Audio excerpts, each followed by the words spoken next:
And welcome back.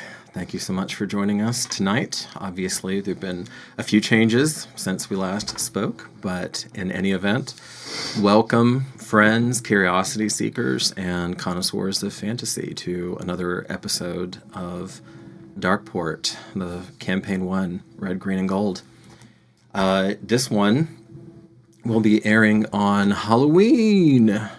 Happy Halloween. Happy Halloween. Halloween. We are recording this the Thursday prior, so that lets us do a couple more shenanigans than we might have otherwise.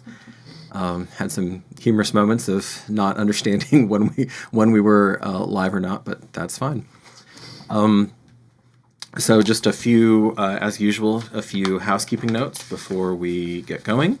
We are still eternally grateful for Eldritch Foundry giving us access to their fabulous figurines, some of which you will see tonight. And no doubt, not sure what's in the shot yet, so perhaps Justin is hiding our little surprise, or perhaps not, but in any event, soon enough. And this is, as promised, finally we're kind of back in continuity. So we don't have any more jumping around, and I'm going to try for the next 4 episodes to keep it that way. It should be. And speaking of the next 4 episodes, we're going to, so this is 9, and we're going to go on hiatus after the 12th episode, just so y'all know, but we'll still keep that, and there's plenty of stuff lined up for the interim when we're going to come back early in January. So I plan on putting out some videos on craft of storytelling. Hopefully we can get some interviews, in and out of character interviews done, some lore videos up, and lots of neat stuff. So we're going to keep active. And also, I'm trying to make a habit of hopping on the Discord channel. I know some of the players have been there as well. So if you want to come and hobnob with us there, would love to do that. And with that having been said, we are back. Handle o' Tales. Handle of Tales. Handle of Tales. And I will say that is now the new intro for the Handle. every time, Randy, every time. Yep. So you do. This is why we can't have nice things. You give us something good once, and then it's all over. You just do it again and again and again. Just a quick side note. So obviously everyone is in their amazing characters. I'm really impressed. This was not originally the character that I was going to dress as. There was a little incident with the costume, so you were just gonna wear this Thursday, regardless. So we might it's just like, this is just this is just me, right? This is just me. Just regular Thursday. An interview. Just gonna come around and wanted to really impress. Just come around.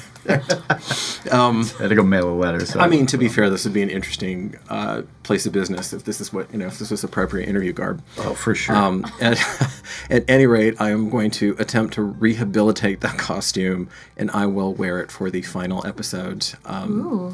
The Coilathon willing, or Magnamata willing, I will wear it for the final episode, and hopefully will come through. And then the players ask me, well, does that mean we dress up again? I'm like, y'all can do whatever you want. I'm wearing this damn costume. Totally. So, I don't know, maybe a little... I got dibs on Catryn's. You got... Yep. Yep. It'll look good on me. Swap. Yeah, exactly. I mean, to be fair, Nick, I'd love to see him in the armor. That would look pretty badass. She would never. Please. Like, I finally get to make fun of myself. It's going to be great. Great. I'm just gonna have the inevitable body swap episode. Yeah. Freaky Friday always happens. So we are back, and we are, for those of you who are following the continuity, this is occurring the day immediately after the last vignette. So we are on the calends of the month of Greydus, Greydus. Calends being the first day.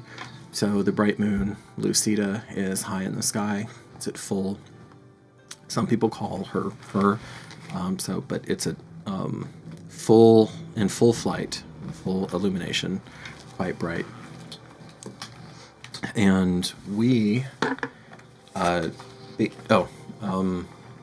also possible continuity error that I wanted to address, just for people who are like me and I'm kind of obsessed with that stuff.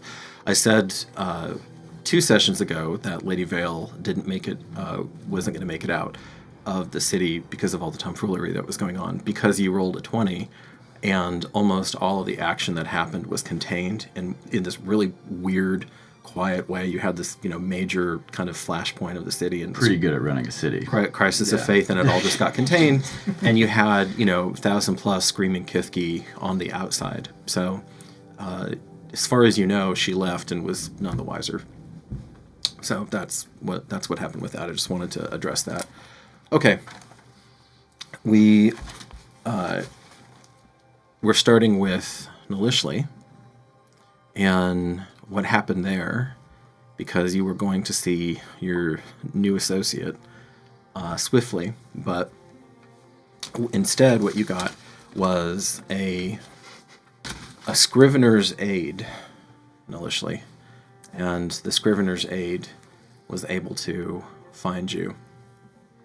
And he just read out to you a very simple note. Had to go south, be back. Get a beer for me. Okay. And with the note is enough coin for more than a beer. How much coin did I get? He probably gave you like 3 sesterci, which is a fair bit. That's a lot. Appreciated. Yeah. For a beer? Yeah. No, like I said, that's a lot more than a beer. That's a lot. Damn good beer. Yeah. And so that happened, and then finally, some days pass, and where does he find you? Okay. So just clarifying that I'm on the correct timeline. Yes, ma'am. Some days passed from the last time I met him, which was on... The last time, or when you met Griff, was, that was the Approximately how many incident, days ago? Awakening, so that was 11. 11 days ago? back, yeah. Okay, so I haven't seen him for 11 days. Yeah. Okay. I think that I'm going to be in... Oh my god, I always forget the name of this place. Where are we? The sparring pit? The sparring pit. Sparring pit? Yeah. Okay. I'm in the sparring pit. Then we are in public. But first, Weisa.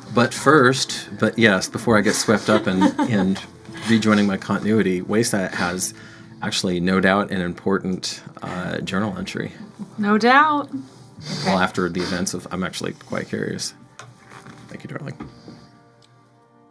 Okay. I must hold my composure. I must stay calm, even though I'm trembling. The curtain is being pulled back, and I have been invited in to see what's behind it. But do I want to? What does this all mean? The murder of Lord Falco is blatantly a conspiracy that I am now responsible to hold. Hold where and how, I still don't know. But this is an invitation, that is for certain. Publia wouldn't present this to me if it wasn't for a greater reason. I choose to remember my trust in her at this moment. I feel so foolish and starkly young for believing that Germentum was built purely off of the innocence I love here. The innocence I see in the Kithki, the innocence I see in Titus's humble nobility. But empires are not built off of smiles and kindness. They are built off of hard decisions, blood, sacrifice. What must I sacrifice? Perhaps my innocence. How will I bury it? Wow. Holy cow. That was great. It's like you can write. Every time. It's like you can express yourself very well. All right. So he finds you at the sparring pit. Are you? I can see it any number of ways. Are you there with Weisa? Are you there with Titus, Merrick, any of the others, or is it just you? I decide. think Weisa would probably be there with me. Okay. We're sparring. Is she your most common? Yeah. Is she your most common sparring Hell partner? Yeah. Of the Maybe not with fellowship. that one. Yeah. You've actually. Suspicion is poisoned. Yeah. No, I love that. That's great.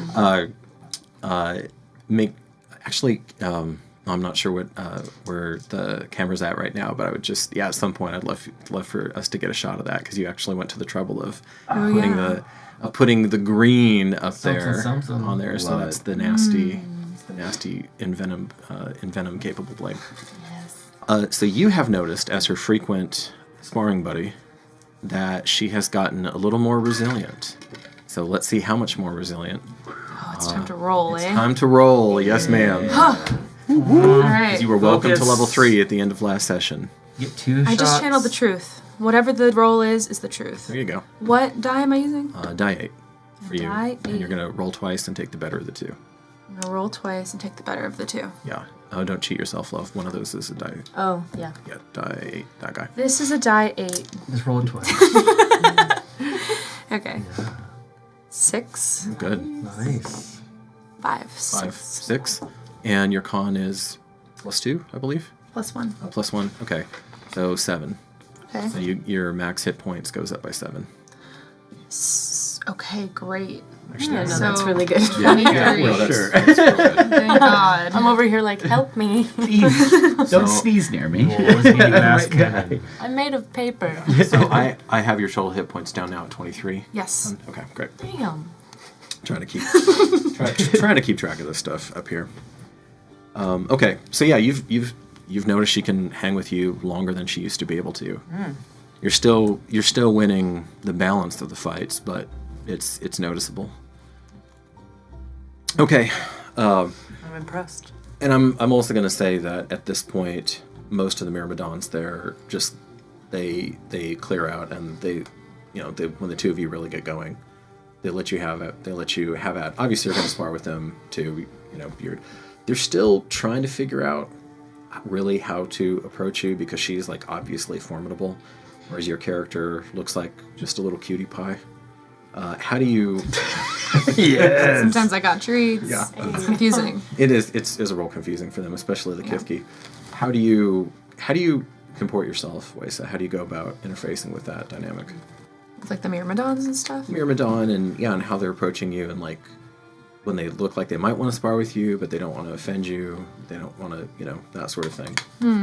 Whereas the bolder ones just go right up to you and, basically like spar. Yep. And that's Do you mind that's kicking my that. ass? Yeah.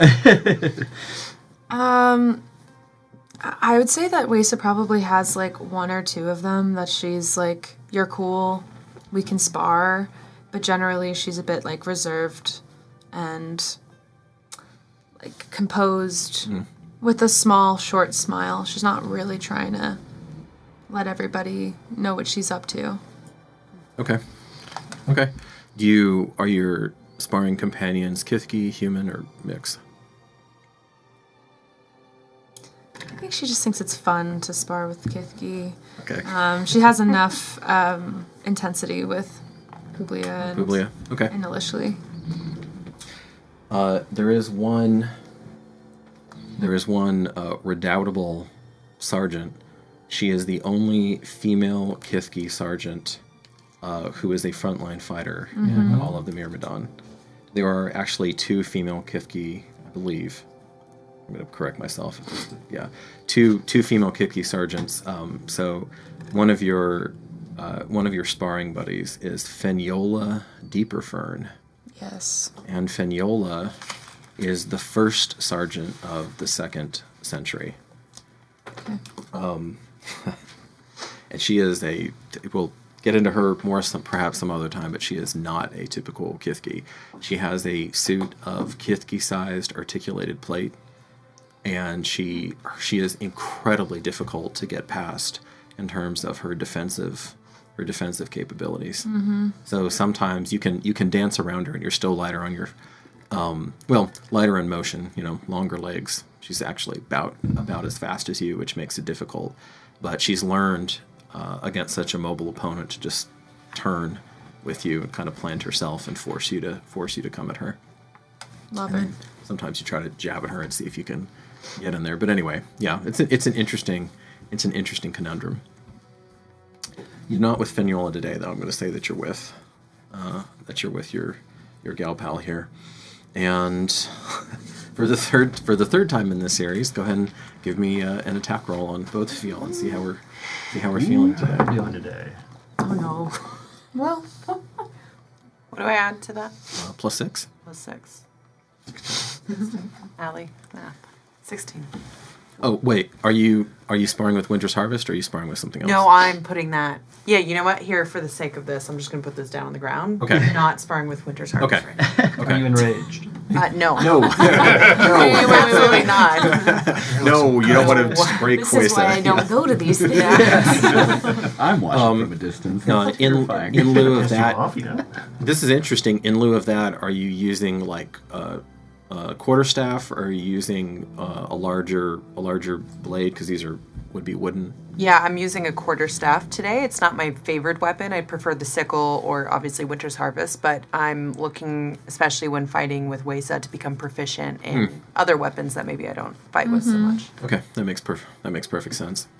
Even though in 5th edition you just kind of do weapons, it's nice to have a justification for just being able to lay your hands on that. Yeah. So, and I'm going to say, Allie, unless you veto me as the player, that you've made a point of rotating through a number of different Absolutely. weapons. Absolutely, yeah. Okay. So there you are, and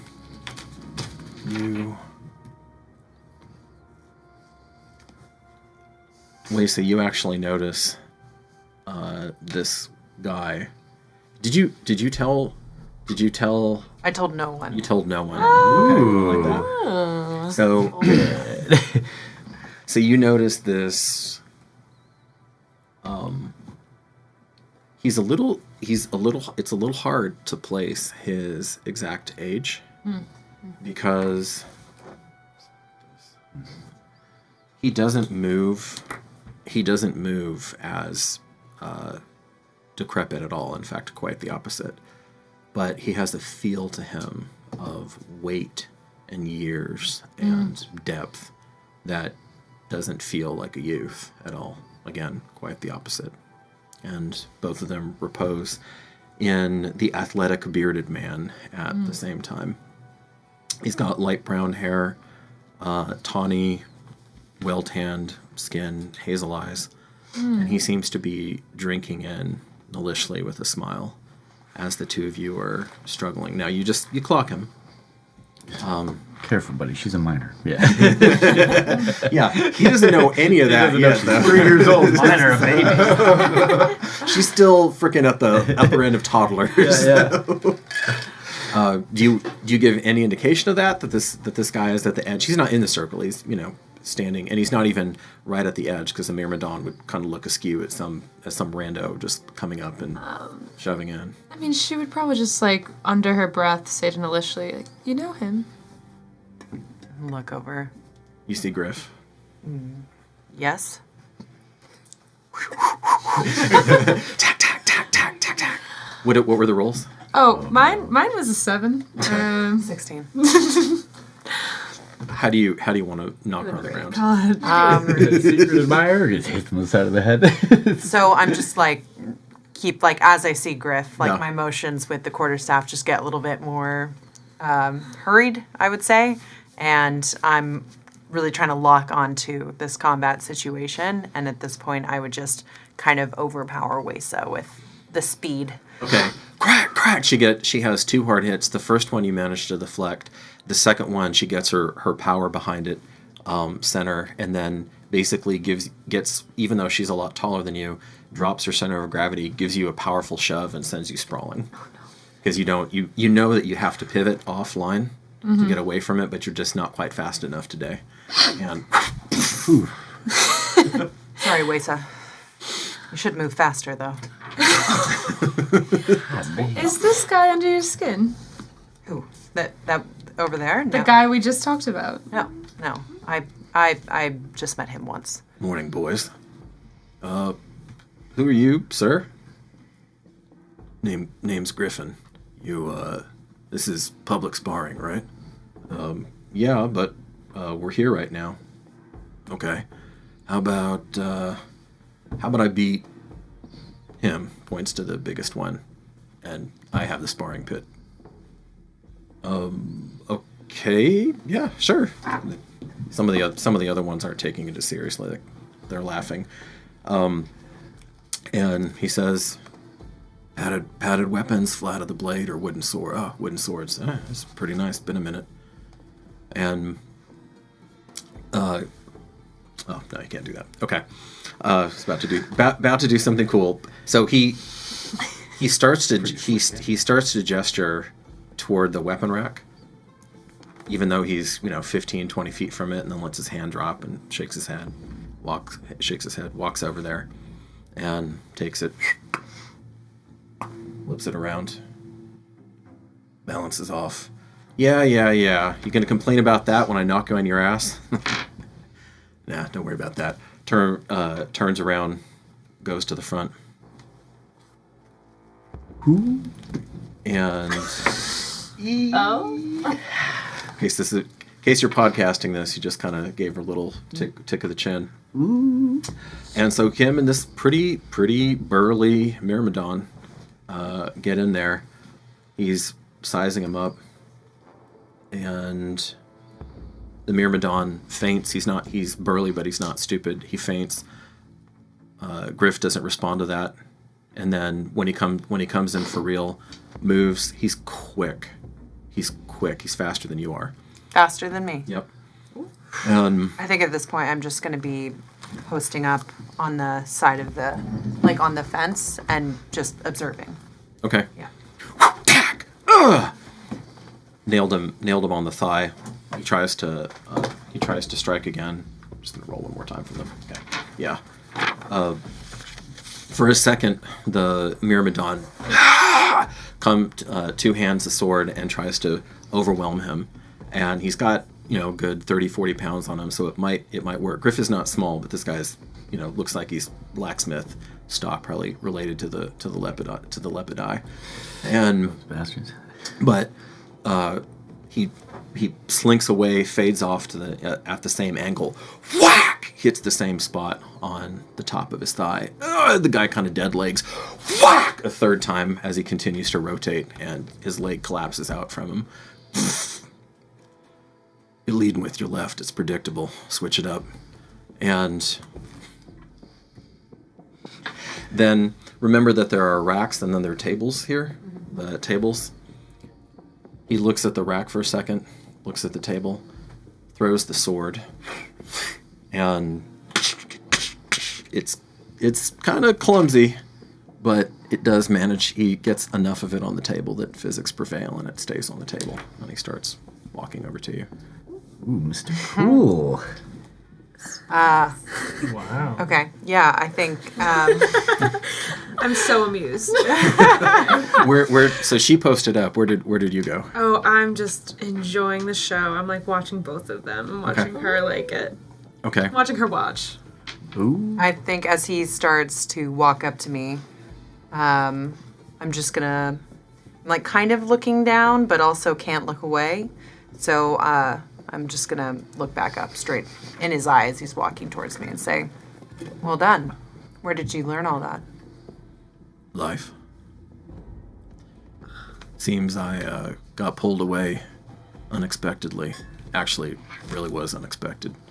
So, bog beer, huh? Isn't that what they call it here, the locals? Some do. Funny name. Really in the mood for beer, though. I would actually prefer to test my skill and your skill. Love it. He steps back. You gonna use that beast of a weapon? Winter's harvest, this one. Not on you, my friend. Appreciate that. Yeah, you wouldn't want that. Nah, actually. Yeah. Quarterstaff. And your weapon of choice? He looks around. Let me see if their glaives are any better balanced than their long swords are.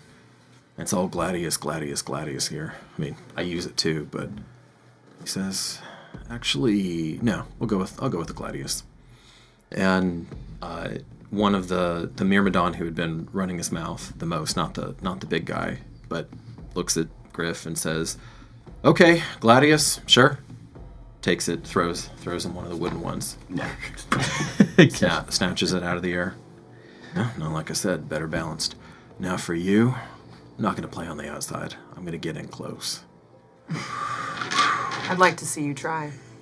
He drops down into a fighting stance. And Let's try. how do you want to approach this man? You know he's quick now, really quick.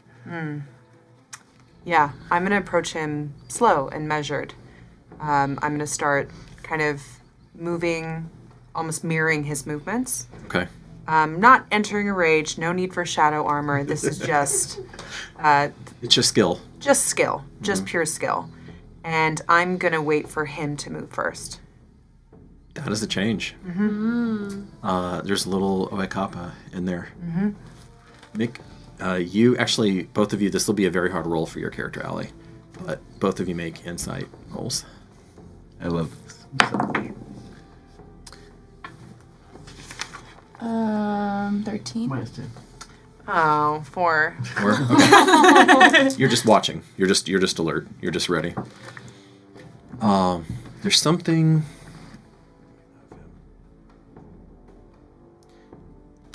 he's doing with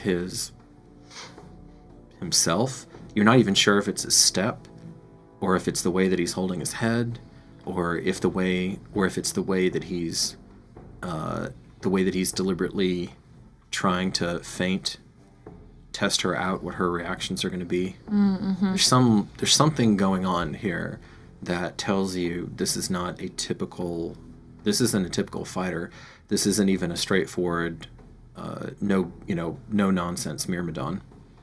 This is a cagey, deep fighter who's seen a lot of different scrapes. And he's treating her like a fit adversary right now. He is not looking past her at all.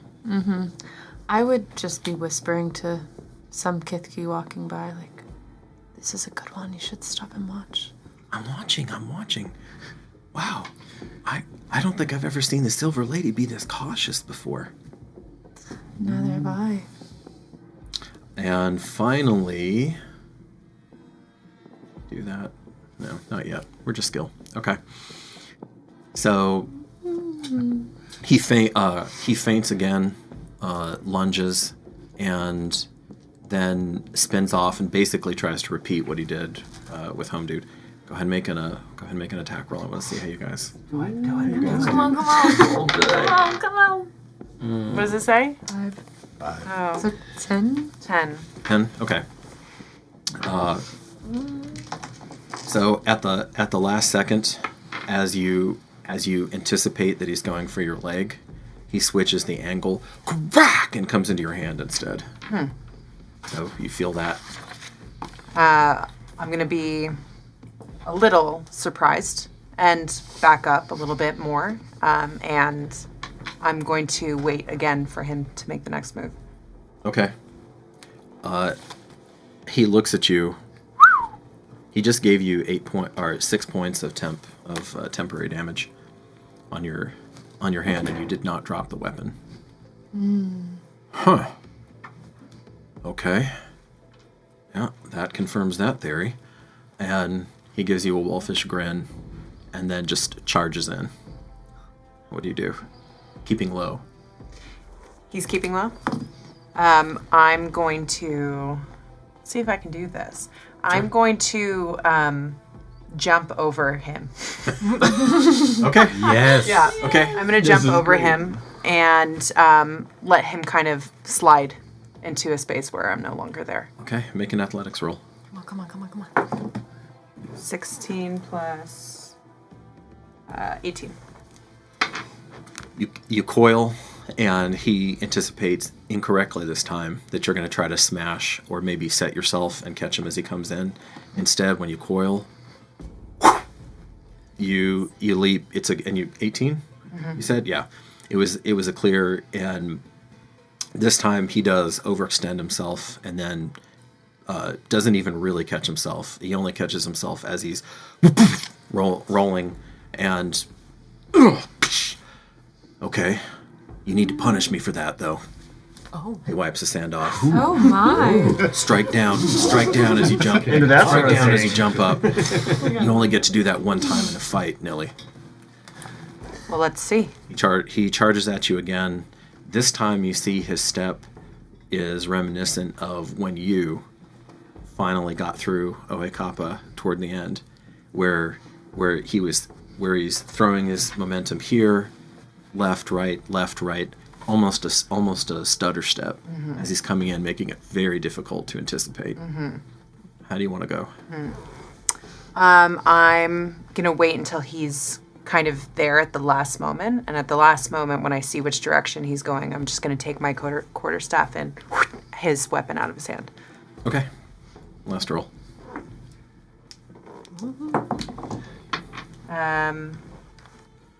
What do I add to this? +5. Plus 5. Oh, it's plus 5. 22. Yes, baby. Okay. Punish him for Go, Nilly. So Silver Lady. your nonchalant way does seem to throw him off just a little. And as he comes in and he's dropping down almost to a knee to punch up this time and making sure that he's controlling his motion the whole time, you swipe down and he changes, twists, gets in, and the two of you get into a bind with each other. He rolled a 22 as well. And your faces are right there. You see sweat beginning to trickle down his face. This close, you can see some of the gray in his beard, and he just stares into your eyes. I think. Can you picture that as the weapons are bound? Yeah, like bound. we're kind of like bound Locked. together. I think when I actually make connection with his eyes, I'm going to, I sense like something there in me arising, but I also want to pull away as quickly as possible. Okay. So I'm gonna just let go, pull the weapon out, let go, step away. He drops back. Well, you almost leap. He slowly steps back and actually gives you a salute with the gladius. And then make sure to turn, get a cloth from the table and clean it off. It's pretty good, he says, but he's still cleaning that. Some of the Myrmidon are like, hey, you want to sign up? Yeah, a little old for that. Puts it down. A little thirstier now. I am thirsty. Oh boy. So, he says, it's not really a proper tavern here. I guess we just drink around the stalls, find a rock. I know a place. Why don't we return back to Figulus's hut? Didn't you want to see him anyway? Not exactly my favorite locale, but it's fine. For today, it's fine. 2 birds, 1 stone for you? Something like that. All right. Okay.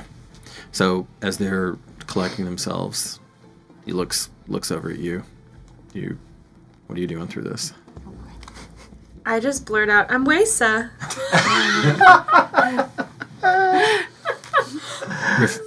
Griffin, kiddo, pleased to meet you. The pleasure is all mine. Weisa, we're gonna go to get a drink. I'll see you later. Oh God. All Just a right. nod. I'm gonna skip a bit of time, and where do you want to wind up? I think we walked down the main road, and we've now wound up in, I guess, in Figulus's garden.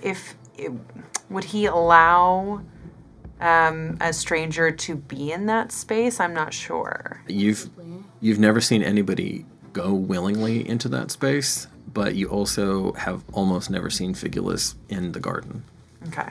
He just doesn't really seem to care very much about what is going It's on. more It's Catryn's. my- It's really because it's more your garden. Yeah.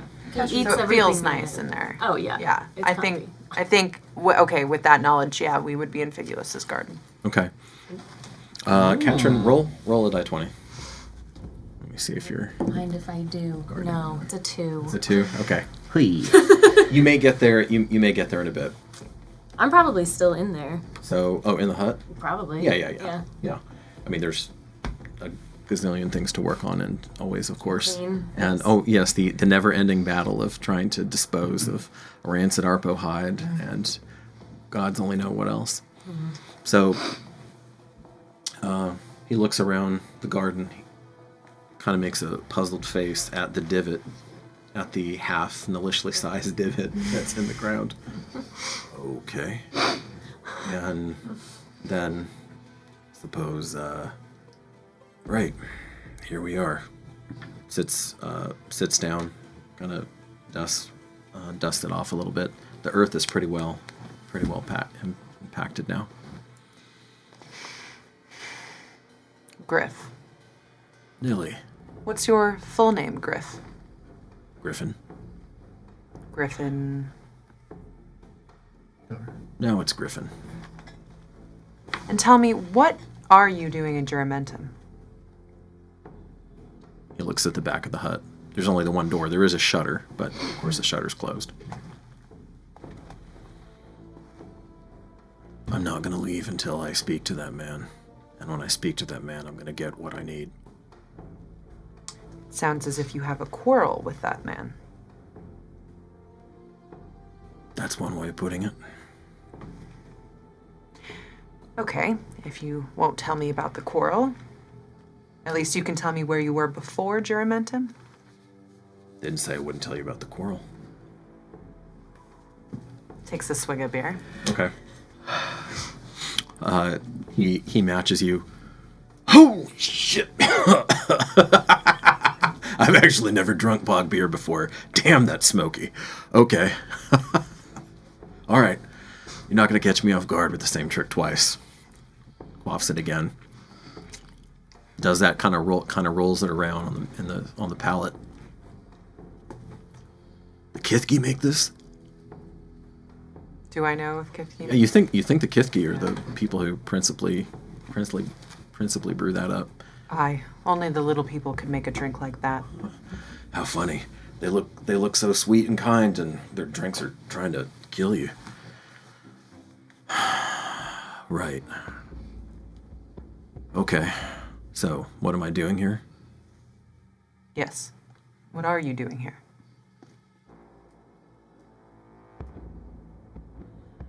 I don't want to have to shout. If you get a little closer, I can tell you more easily.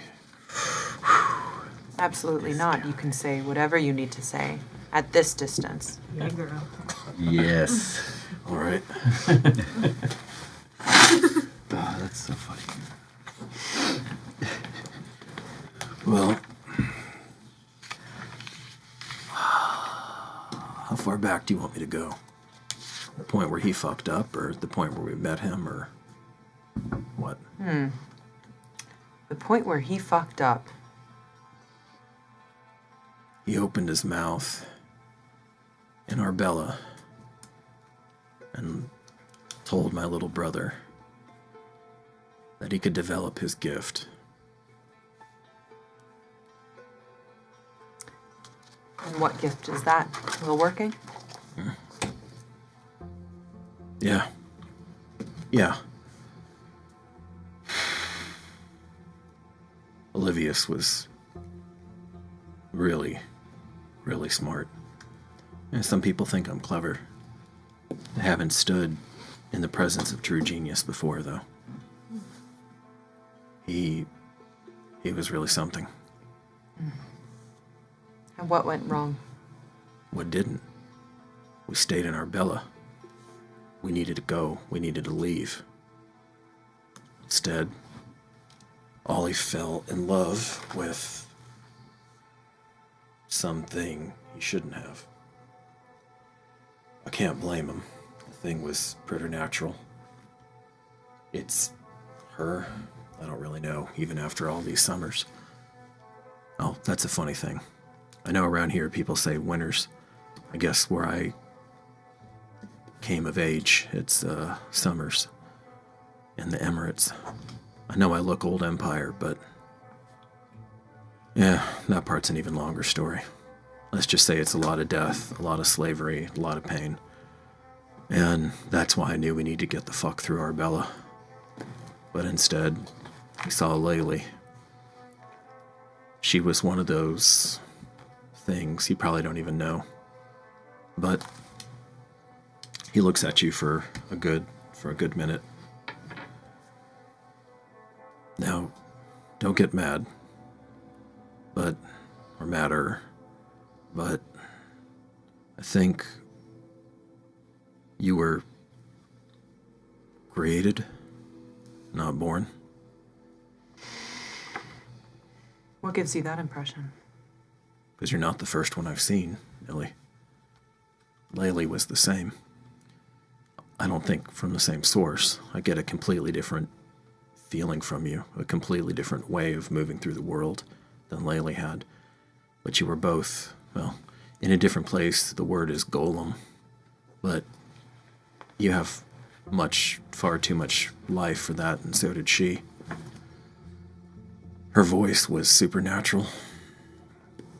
You don't know about Arbella, do you? Ganjavi Theater, the toddy that are there. Here they would be called minstrels. Yeah, like I said, it's a long, painful story. But the crux is that we overstayed our welcome. Tragedy ensued, and Figulus fucking Neus had a part to play in that by delaying us, by tempting my brother and keeping him there when we needed to just move on down the road. And now, ironically enough, he's the only man that I know of who has the power to undo what was done. I've searched this world over. I've been to places that would make maybe even your skin crawl. And I still haven't found an answer except what's in that hut. It's the same thing that... Make a persuasion check.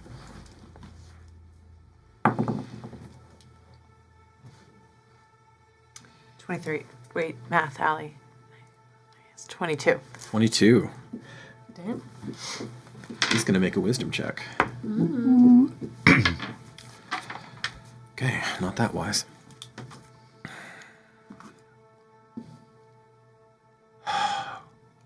You know, I really shouldn't be spilling my guts like this, but damn, it's nice to have the ear of a beautiful woman, even now.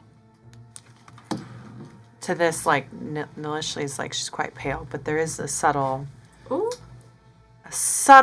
blush that maybe spreads across her cheeks. In that particular moment, he was looking down and then looking up. He may or may not have caught that. You don't know. Yeah, so... Where was I? You were telling me about your brother, Ollie. Yeah. How Figulus, regrettably, put his foot in the whole situation. I know Figulus. He's a difficult man, but I don't think he would intentionally hurt someone. Yeah, right. Tell that to everybody who in the world like me. I used to have something real. Do you know what chosen is? I've heard the word. My brother was chosen. He didn't need a stave or any sort of items to work will. He just could do it. And his skin got harder. He became more resilient as time went on. I mean, he died when he was only 15, and he was already tough, smart, damn smart. That should have been me that day, not him. And he taught me how to do some of the things that he could do, but and this is the part I don't really understand, and I guess I want more than just an act from that asshole. I want some answers too. But he did something afterward. Played it being regretful and vanished off the face of the world. I didn't know where he went, and then it was like some kind of bonfire, but all at once. I could feel it. It changed me. I've met others like me. That was, 16, 17 summers back? And I saw him. Everyone who was made like me. Then remade like me, reshaped like me. We all saw him, we all knew. For a second, we all saw each other. I can't really explain it. I'm just hoping that because of what you are, that I don't sound like some fucking lunatic. No, you don't sound like a lunatic. My will is dangerous now, is one of the things I'm trying to tell you. It's one of the reasons that I don't normally associate like this, or anyway. Eventually, anyone around me gets hurt. Bad. I don't want that, but you can handle yourself, right? I can't handle myself. You must be made out of stone. I didn't get you to drop your damn staff. Just gonna grip it tighter. So, that's the basics of me. I guess you could say I've moved up the food chain. Not that I give a shit. In terms of power, whatever. So let me get this straight. You want to see Figulus to exact revenge? I want to see Figulus Neus, the so-called archmage. Okay, now you're hearing this as you're walking back. I want to see Figulus Neus, the so-called archmage of the world, so that he can make right what he broke, or what he had a hand in breaking. Catryn. Where am I? You were about to walk back out into the garden. Just you'd get some air. You'd had another little tiff with Figgy. Of course. I'm Classic. gonna spot Catryn. Yeah. And I'm holding like a basket because I'm going out to Okay. collect All right. food. Produce? Yeah, produce. I'm gonna go shopping. So you see I see Catryn. Nalishli. You see this bearded man who looks already in excellent shape, but already looks into his 4th decade by your eyes. Catryn. Gonna freeze. Okay. This is Griff. Griff? Pleasure. Is that a full name? Griffin.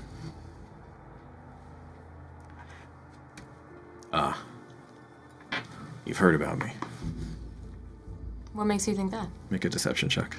I was waiting for it, dude. Shit. 16. Okay.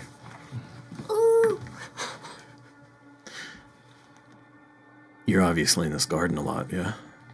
It's my garden. Well, technically it's our garden. Thank you. She does live here. And that's your hut.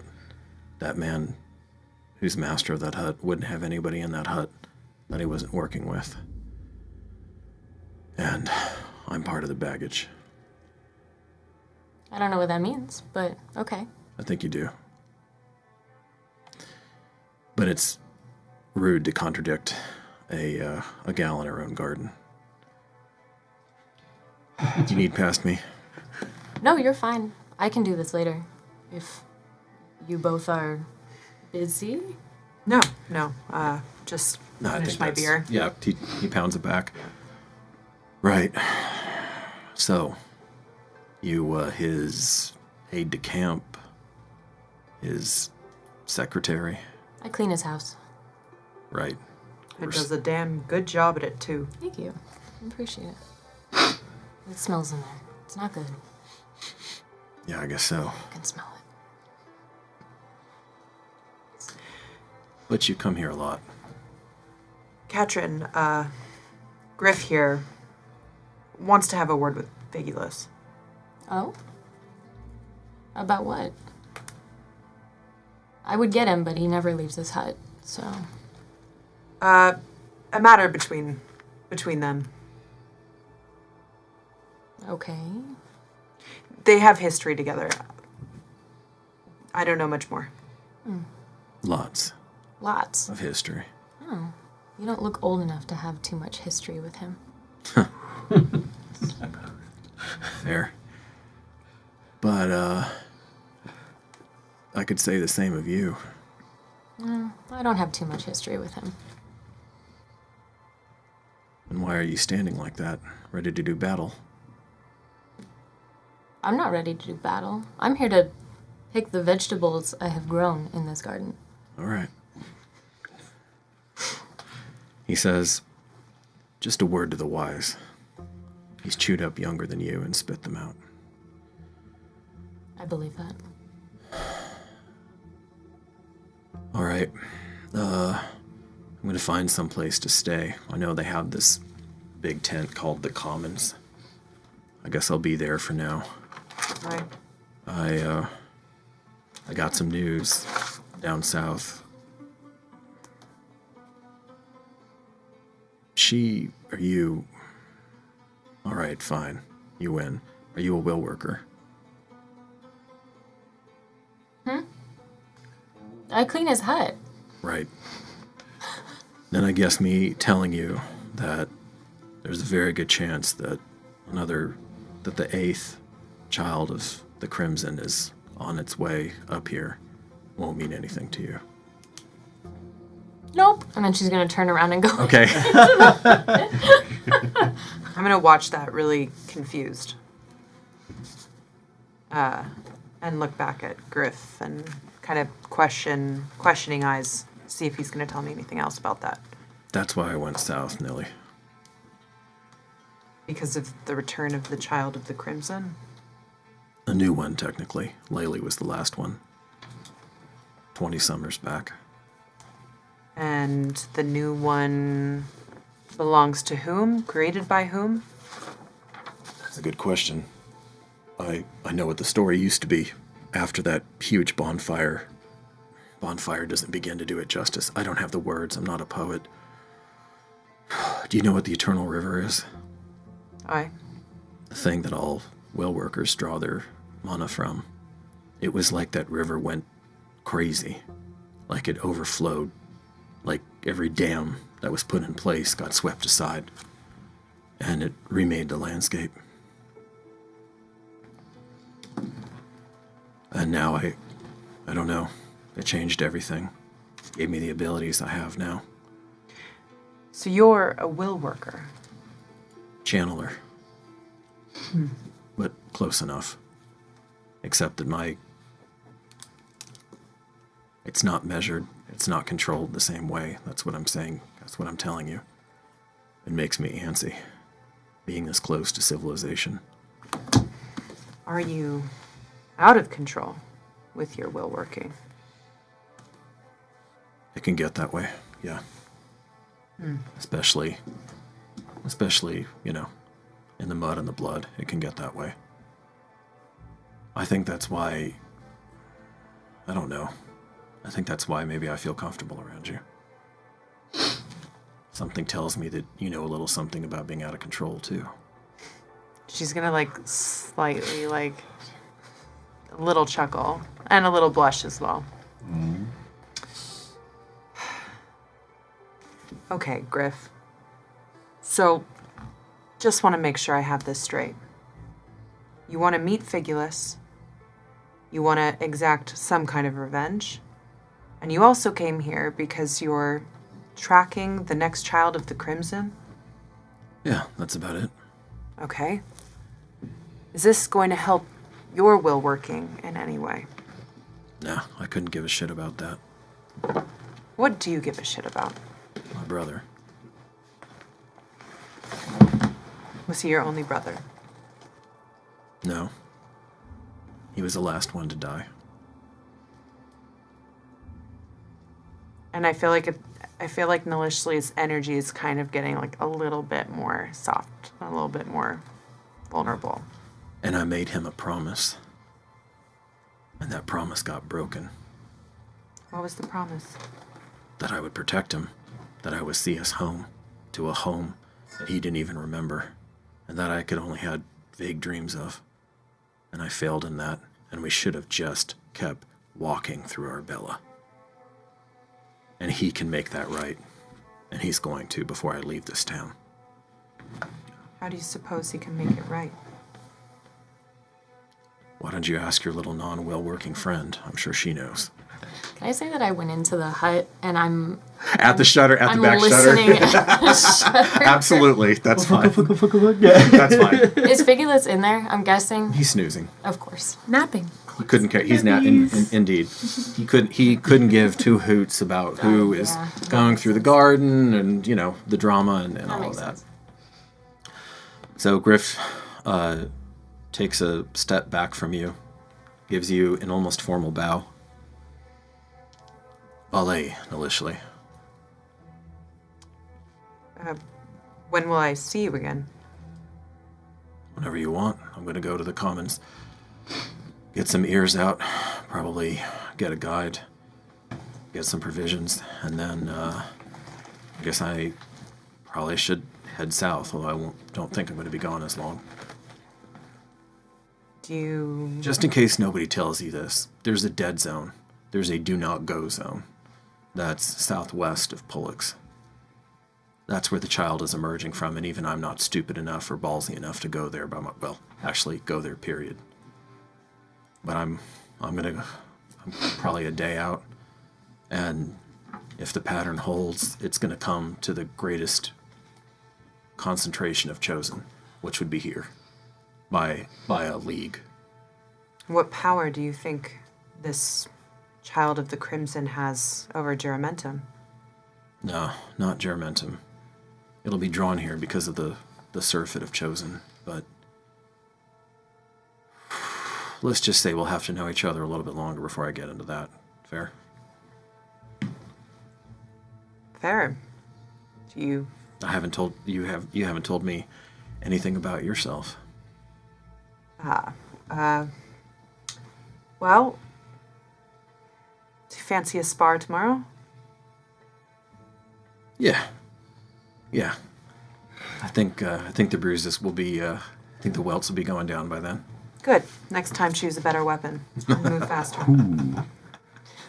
Next time, don't be predictable. He winks, and Chuckles. he leaves. Alrighty then. Oh, man. Love that. So Wow. when you, I'm just gonna say when you walked out. Actually, no. On your way back, there is a page who's delivering something to your, not to the door, but to the porch, Okay. and he stops. Oh, and it's this just little nondescript bundle, maybe like the size of a large apple or something. She's traumatized from gifts, so she takes it. Okay. And bad GM, I got a little obsessive over this prop, and now I've forgotten it. So we'll have to wait until next session to give it to you. But if you, and the page kind of gives you a little bob of the head, and then. Before they leave, who is this from? Oh, from the young brother Adrian. He's with he's talking. They've been up in the shrine for days and days now. They're trying to figure out everything, and I guess he has all of them talking to each other. Yeah, I don't know much more, but he said he was terribly sorry and that it was a matter of perhaps peace and war. So he's not going there until they have he screws his head up a consensus. That was the word he used, a consensus about what they're going to do. You heard about what happened with the 12th light and all that. Yeah. So anyway, yeah, Vale. Vale, thank you. The nervous creature runs off. She's gonna open it. All right. It is a... Actually, Yes. she's gonna go into the hut. And then open Okay. it. Cool. Hey, It's drafty. it's never drafty. Close it behind you. Yeah. She'll close it. Close the door. You open it. You see a small white, almost hard white, which is quite difficult to achieve with the technology that's involved. Tiny little journal. Not again. And Tiny journal. Yeah, Like- you'll see. You'll Okay. see. Yeah, when I get it, but it's like it's basically like the size of your hand, maybe. Okay. It has the same little hasp on it, the same, and it's not of course, it's not like a modern mass-published book or anything. I mean, this was Right. stitched, and the amount of times that the leather would have had to have gone through Anika to have made it that shade that's just the sheer tenacity of that is a little bit crazy, because in this world you would almost never see white leather. Just it's not practical. But this has been gone at obsessively and meticulously until it's white. Do I know how long that typically takes? I mean, depending on what you're paying the tanner or if you're doing it yourself, but I mean, this could be assuming this is not everything that you're doing, this could be moons of effort to do something like that. Okay. So she'll open it. You open it and there's a little, again, I should have had this prop, but there's a little slice of what looks like a wooden fruit. Maybe a very small collen fruit. Okay. And behind that is a language that you don't know. no. And then if you look past the very first page, there is a in-depth, as you just quickly thumb through it, because you can do this, you quickly thumb through it, there's an in-depth, step-by-step grammatical of this language that you didn't know existed. She's gonna study it. She wants to know what he says. Okay, it's going to take you a while. You mean I got time? All right. The language is called Nauseka, Nausekka. Nauseka. And I know nothing about it. So it's You- where it's from. You where didn't it- even know that this language. Actually, make a history check. You're going to have to beat a 20 though, because of where you grew up. beat a 20. It's possible because you've. You did it. Yeah, it's. I rolled a 19 plus 7. So. Wow. Yay. Yo. Okay. I'm so smart, guys. Let's go. So no, there is in the privacy of the hut within a sleep figureless nace. There might even be a little gasp, because when he said dead language, he wasn't joking.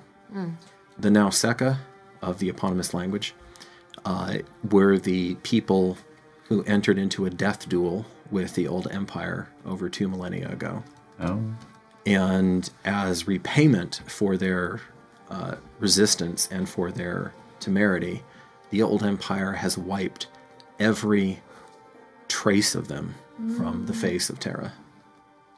And so the fact that you're holding a grammatical that has recreated a truly executed language is no small thing. Oh my god. Yeah. He's trusting you with something precious. I mean, this would be like the life work of a young master. And it's in your hands right now. I think her appreciation for that is ridiculous because she is so much more of an education-driven person to think that she could bring it back. I mean, the hairs on the Could back of your be- head might even stand up as yeah. you're looking at this thing. And it's The like, idea of being able to bring it back into like a circulation would be insane.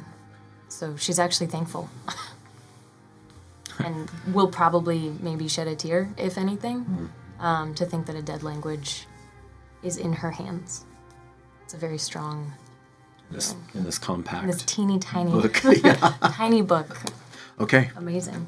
You look at the poem and now you really want to read that. She's poem. learning it. She's doing it. She's doing it. His handwriting is decent, not abysmal, not like Lydia's, but it's Is anyone's? kind of middle of the road. Let's rub that in. Okay. So, what are Marcus, you've recovered at this point. And Merrick and Titus, what are y'all doing on Callan's of Gradus after all of that happened? I think Titus would probably be solitudely in the field getting ready for first planting. Because it is like spring. Aurelia's field. In Aurelia's field? Okay. Just be there. Obviously the one time he's not wearing his armor. Okay. Yeah, working in the field, kind of getting that ready. Per SOP, somebody's with you. So, Merrick, is that you today, or no? It's me today. Okay. Okay. And you're getting your hands dirty. I mean, you're getting your hands dirty with him. You're plowing. Probably wrapping up. Is it probably like noon? High sun. You're getting there. Yeah. Yeah, because we would have started like 5 in the morning. You're getting there. So yeah, you've already put in a pretty good day, or at least a short, at least by rustic patrician standards. Fair.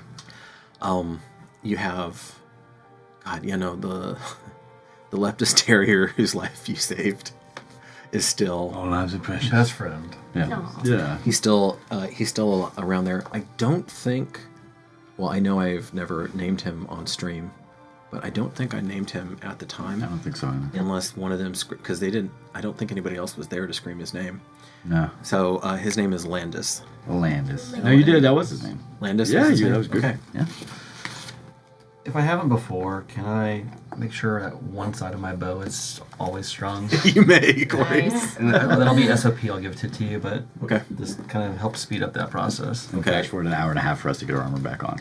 No, you don't want We actually the string to be kind of flapping in the breeze. So how do you secure that? Yeah. wrap it around.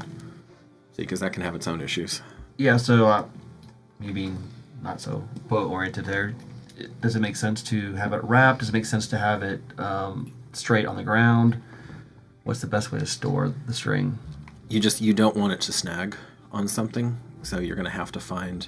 Okay, so I'll say you're experimenting with it right now. You're Or maybe I have like a little like cloth sheath I have around the string, and I just pull that off when I attach it. now you're getting into more specialty stuff that is going to have to be made, but that can happen. Actually, this is a good thing. Do some research on that and see if, because of course we're not the first people to have this idea.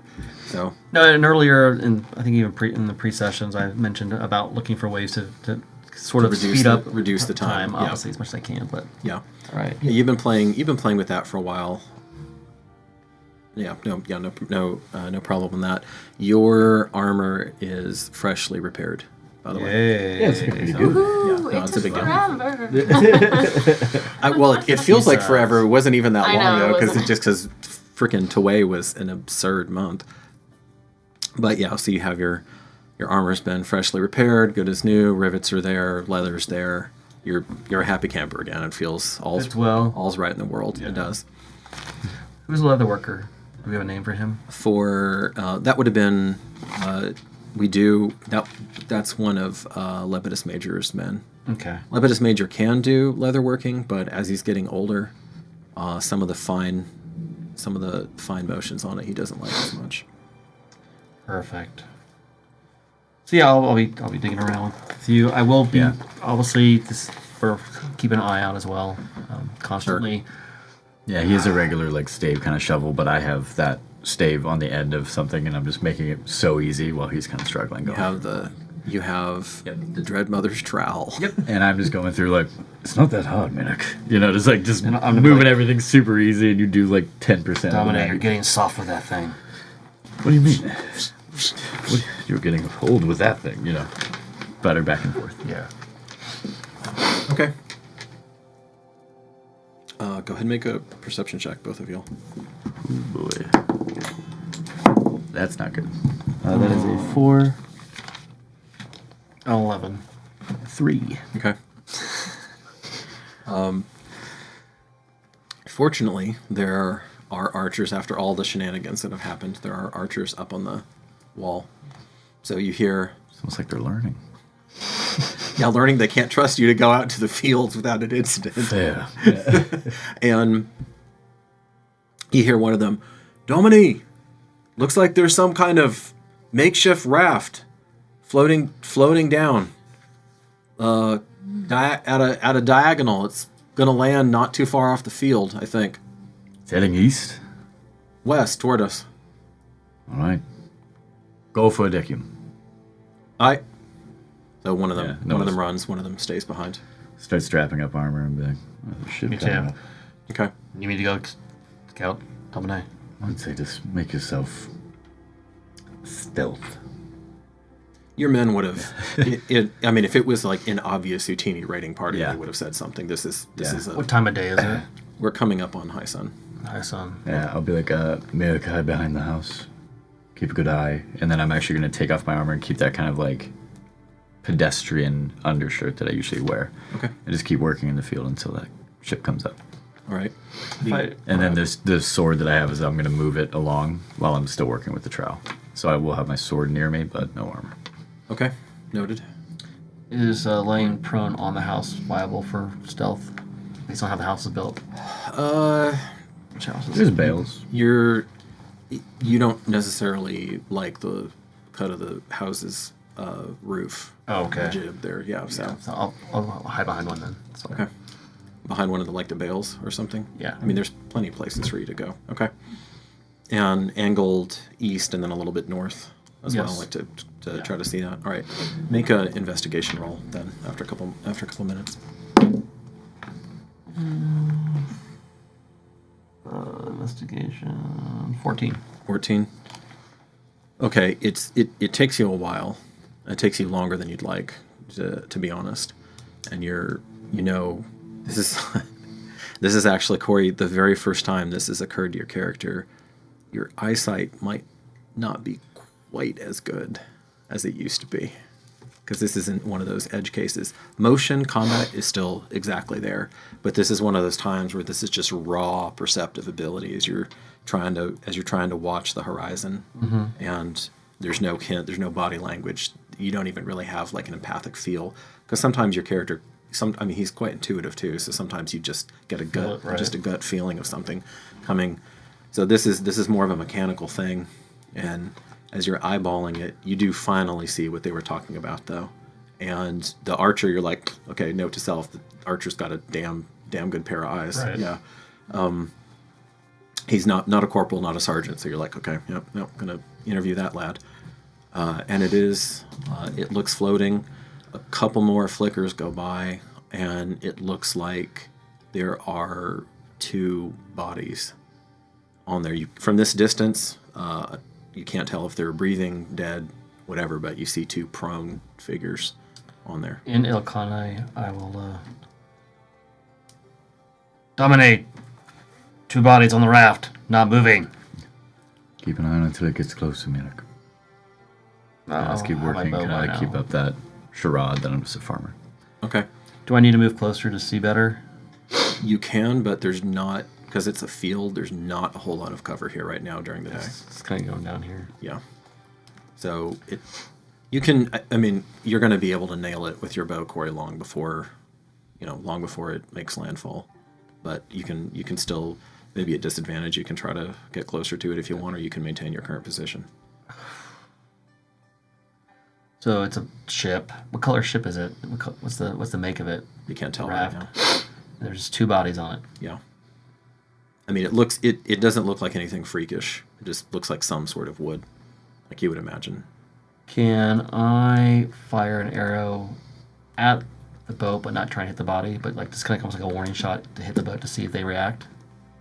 You might, if you roll poorly, you might hit one of them. I think that Titus will walk out to the end when it's close enough and kind of like, hail! And try to like call out to them. Fair enough. You make that decision before he moves, though, because you have so much range. Yeah, I'm going to try it. Okay. Remember, now with your second level of Ranger, I believe you have your bump to archery. Yeah. Now. And as of that, Corey, remember how in some of the pre-sessions I was like, these are, and actually I think on stream now, like there were still some people in the city who are more accurate than you.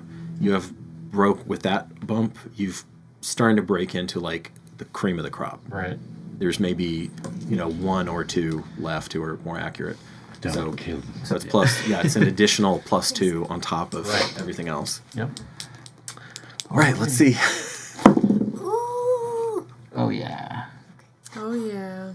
That will be... I love the oh yeah. That's good. That's a good sign. That's good. That's good, right? As opposed to just like a whoo. Shit. Oh no! Because then you don't know. If it's just like whoo, yeah. Yeah, that'll be a 19. 19. All right. Where do you want to place it? Closer to you, or do you want to place it on the far side of them, on the raft? On the far side. Okay. That way, if I overshot, it wouldn't have hit it in them. I probably would have tried that. Yeah. Okay. There's a little bit of motion on there. It's economical though. And then it sticks in. That's Dominic, something's moving. Okay. Raft. And then you come out. Yep. They're still pretty far out, but they are closing. You try a second time, maybe. Hail!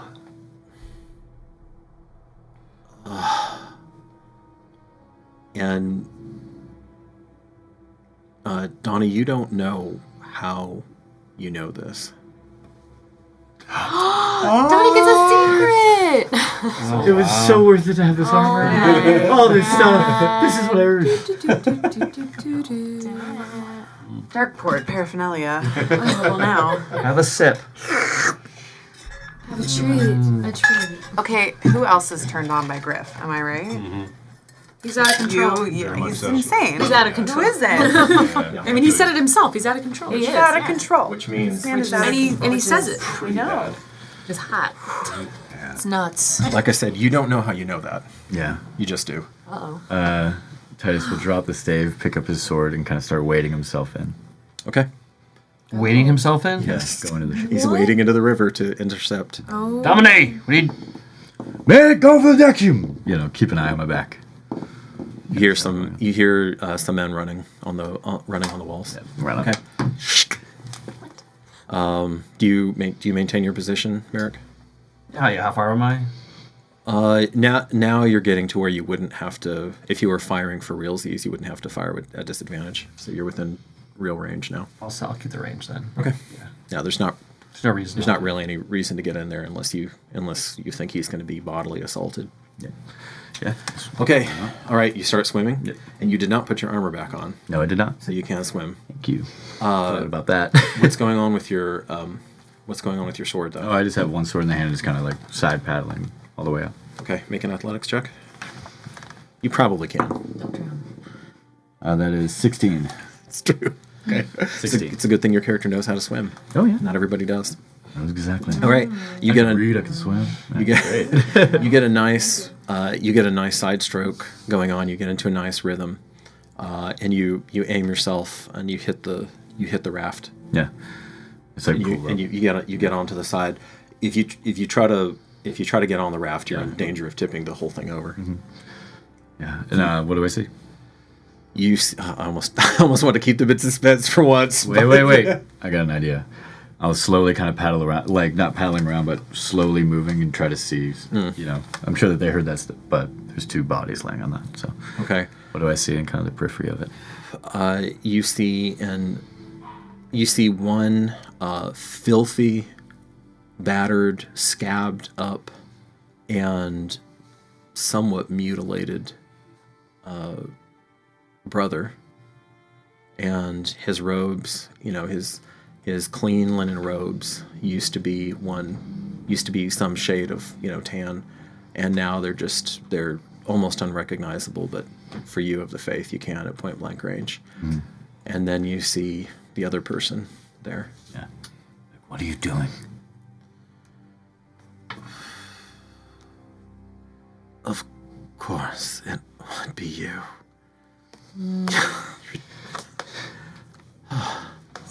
We made it. What happened? At that point, I'll start pulling myself in, put the sword on top, and start trying to direct the raft towards the shore. Okay. What didn't? Good. She passes out. Yeah, just pulling it in. She was at the very limits of her strength. Yep. Second we pull onto that, I would pick her up and start kind of walking her in. Okay, so you see one, probably a brother, probably in his late 20s, badly injured. You see he's missing part of his left arm. Do I recognize this brother? You do not, no. But he does. You do still. Now you can see with time, Corey. You can see. Yes. As soon as I see him assisting them, I will run up there. And Okay. There's a rise and fall of the chest, though, so he's not dead. How close he is, you don't know, but not dead. And then you see the unmistakable emerald locks of Lady Lucretia Tarquinia Domitia Vale, and she has been laid low. She is not wearing her armor anymore. She is not, important note, because of the terrain she was going into. This is what happens when you just crazily push the pace, but gotta keep the narrative going. Because of the terrain she was pushing into, she left Erebus in care of, actually, Flub. she left him there on his estate, but actually, perhaps this surprises you, perhaps it does not, your grandsire has been taking care of Erebus. Corporal! Crazy to see with compassion. Yeah. So I'll scream for Corporal, men. Get down here! Okay. Assistance! Second that we get there, I'll be picking her up and just running in and be like, medic, get the brother. Call for Marcus. And just start like sprinting up to the gate to get her back. All right, I'll pick up the... Okay, yeah, he's kind of like he's a bag of bones, Corey. How tall is he? I mean, he's a little taller than average, but he's I'll turn back and be like, starved. Medic, He put him on looks- the cot. Like You can, I mean, you cart can with the you can window. see his ribs. You can see his ribs coming out. His collarbones are standing in stark relief. He's got the gaunt, ashen features of someone with severe malnutrition. Do I think I can carry him safely? Actually, yeah. I got it! Yeah. Dominic! He's not as big. He's not as big as Marcus. Right. And Marcus isn't not just tall, but he's also quite broad of shoulder. This guy is just shrunken. I will sprint to the healing hall. Okay. It's a little hard because you have to run up and then run up, in, and then over. run up and then over. And she does not wake up. Her breathing continues though.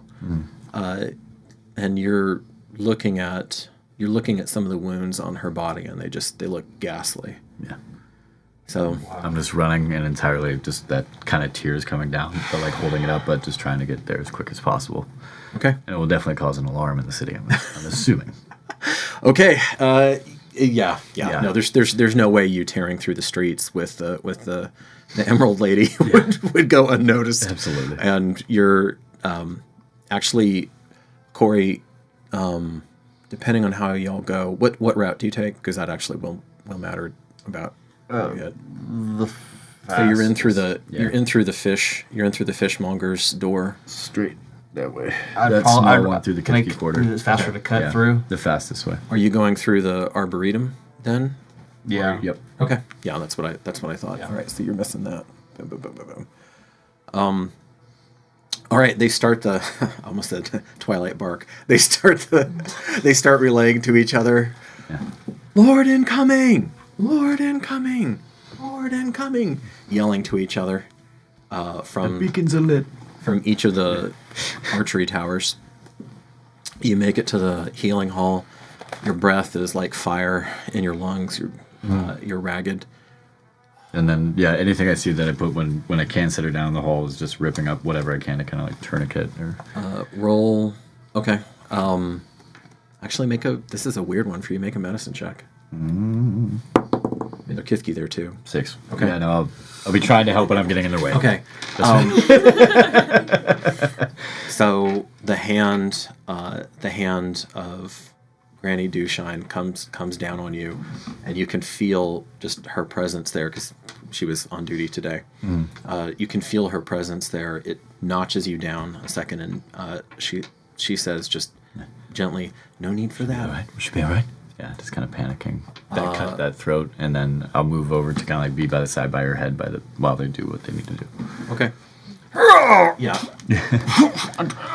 He really struggles to lay him down as gently as possible. The junior healer there, she looks at him. She's young, and you can tell that she has. Well, I'll just give you her reaction. Calm down. Wella, control yourself. They need your compassion and your expertise, not your fear.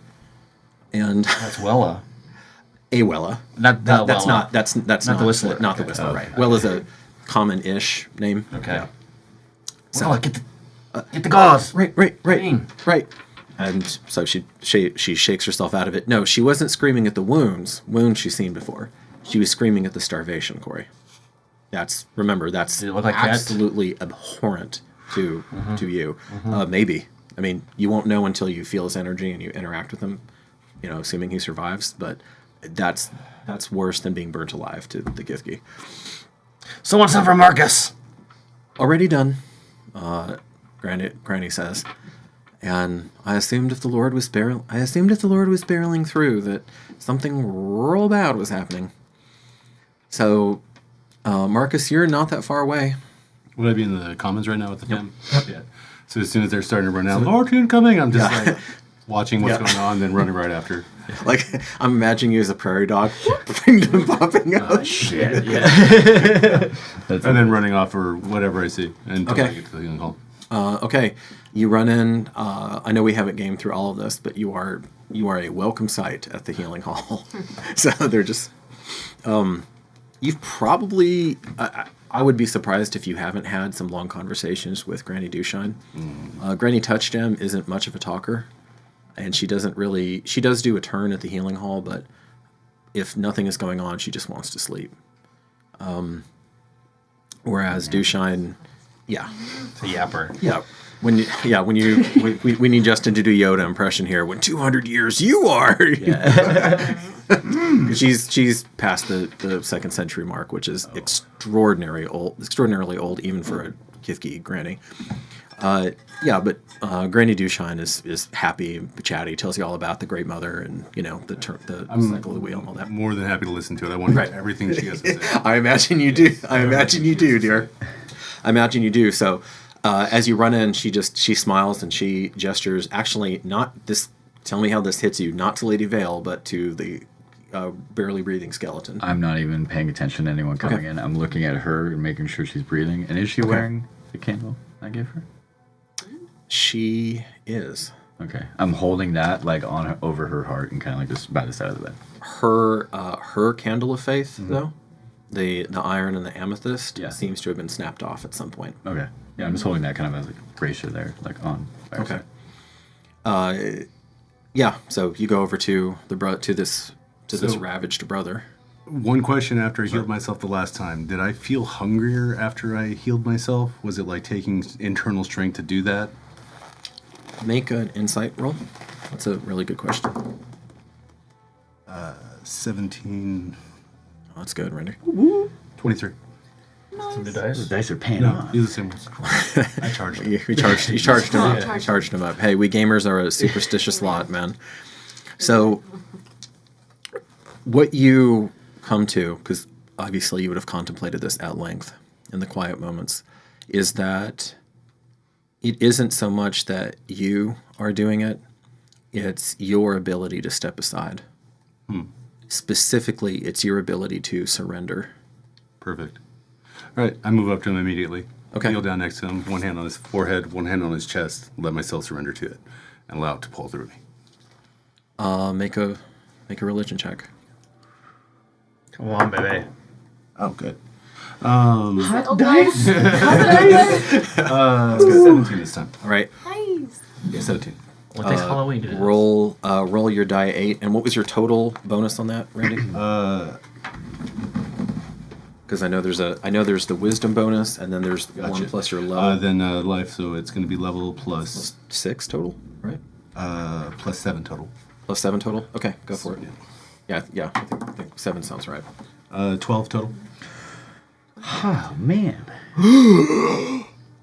As you hit him with the mystical equivalent of the AED, the automatic defibrillation device. Go ahead, keep my hand on his forehead. Suddenly, I mean, in a moment, and even Granny Dewshine, you hear her just, "Sweet mother, that is so beautiful," and because in a moment, the color comes back into his cheeks, his cheeks, opposite of hollowing out words like Anne has, go flush and full. Fill. Yeah. And some of the wounds on him close. Now the piece of his hand and arm that he has that doesn't seem to grow back, but his ribs fill out. During that time, did I? Sure. I would have looked specifically to see if that was Utini wounds, or what sort of wounds were those that I might recognize in terms of damage. Make a medicine check. That still counts. That was interesting. That was interesting. 15 again. What just happened? I love that. Wisdom is medicine, so make that with advantage. Ooh. Come on. Because 23. okay, Ow. if you'd rolled Wow. poorly on the first one, I was going to be sly and roll it for you, Corey, because obviously letting you know that you have advantage on it means that you know it's Utini. Because you get they're your sworn enemies, so you get true. you get advantage on it. But any road, you tricksy little GM, you look and you're like, yep, that's Utini. These are Utini wounds, and Utini did this to him. And it looked like they were done with whatever, and they had started kind of nibbling on him at their leisure. And so, because you can see where they just started. In no particular, because usually they gore and heart, but that's only in battle. This was kind of a late night snack. Rabid dogs. Heart's not even enough for them. They have to eat the flesh. And then a moment later,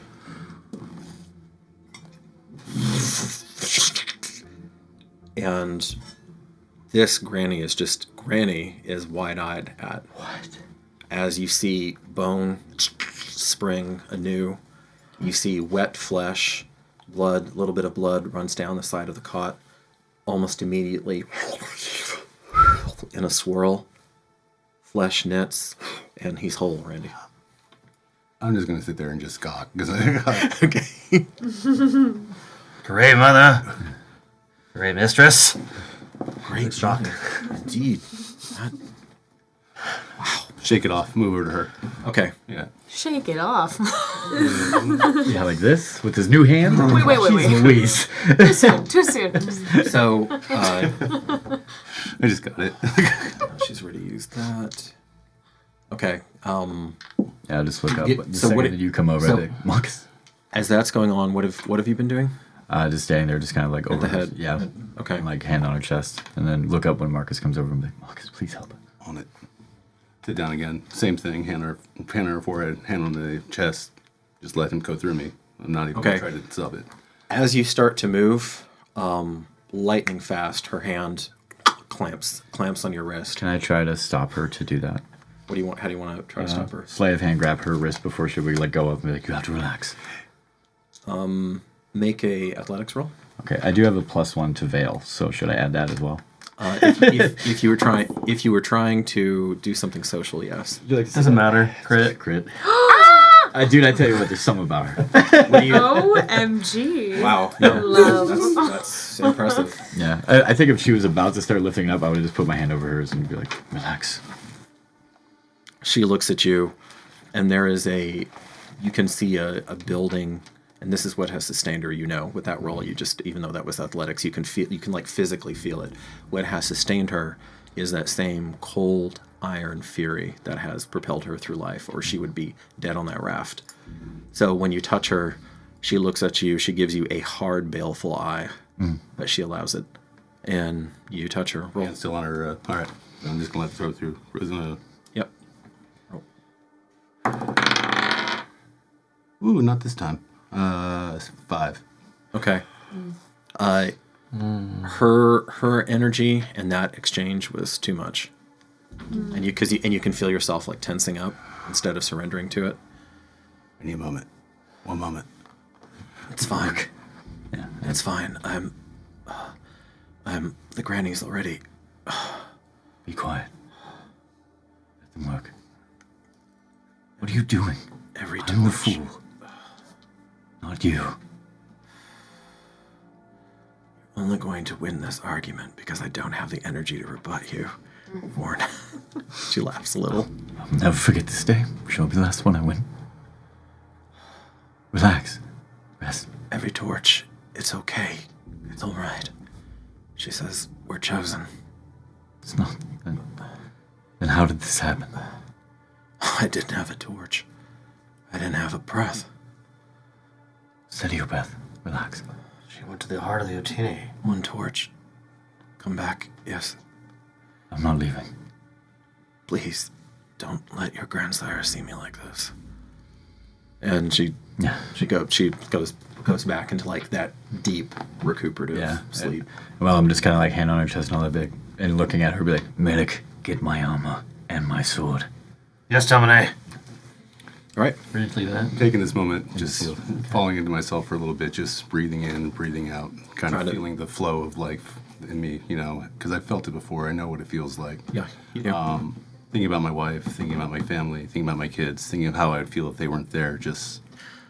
Speaking of Alba, the way that you left, like your family was automatically trying to follow you.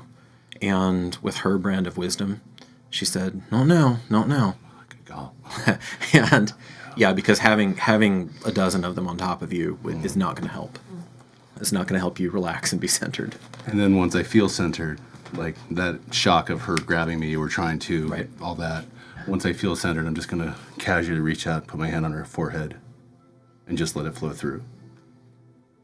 I will let you roll again, Randy. That was an excellent description. Fuck me, man. Well, I got a 2, so 3. Okay. Hey, 2 crew. Woo! So you do feel, no, there is improvement because you can feel the heat.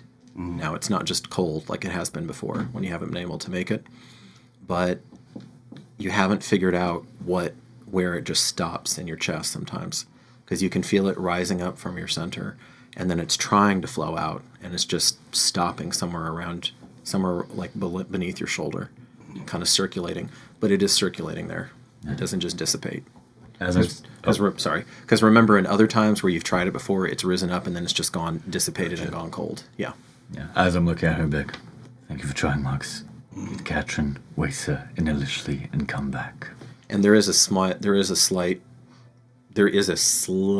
luminance to your hand, but it's brief and gone.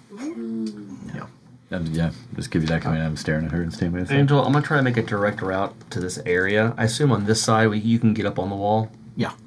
And I'll just get up the wall and I'll just jump down and whatever roll I need to do. So I'm trying to get the fastest possible to hit it. No, and by then, Corey, with the decury there, one of them can, because you don't have an ego about this, so one of them can grab you and just drop you down. Right.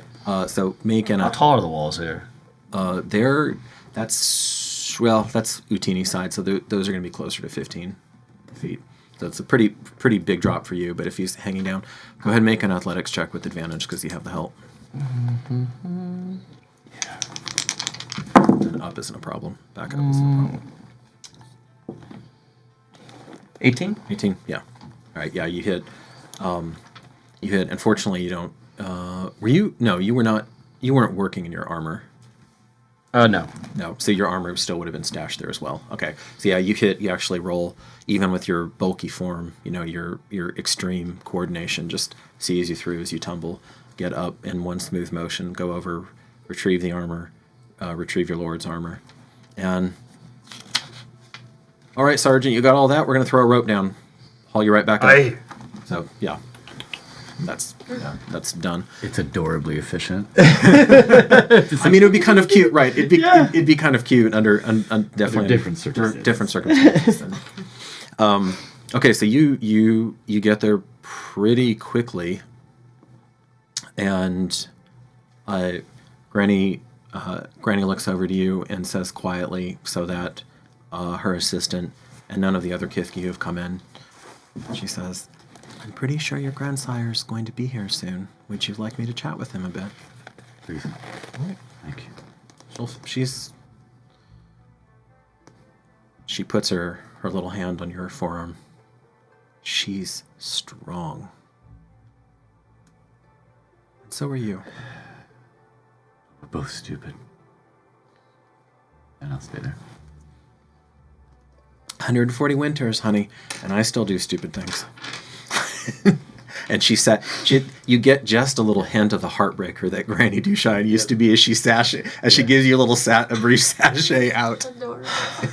I love it. And then out. Domini, old lion. Oh.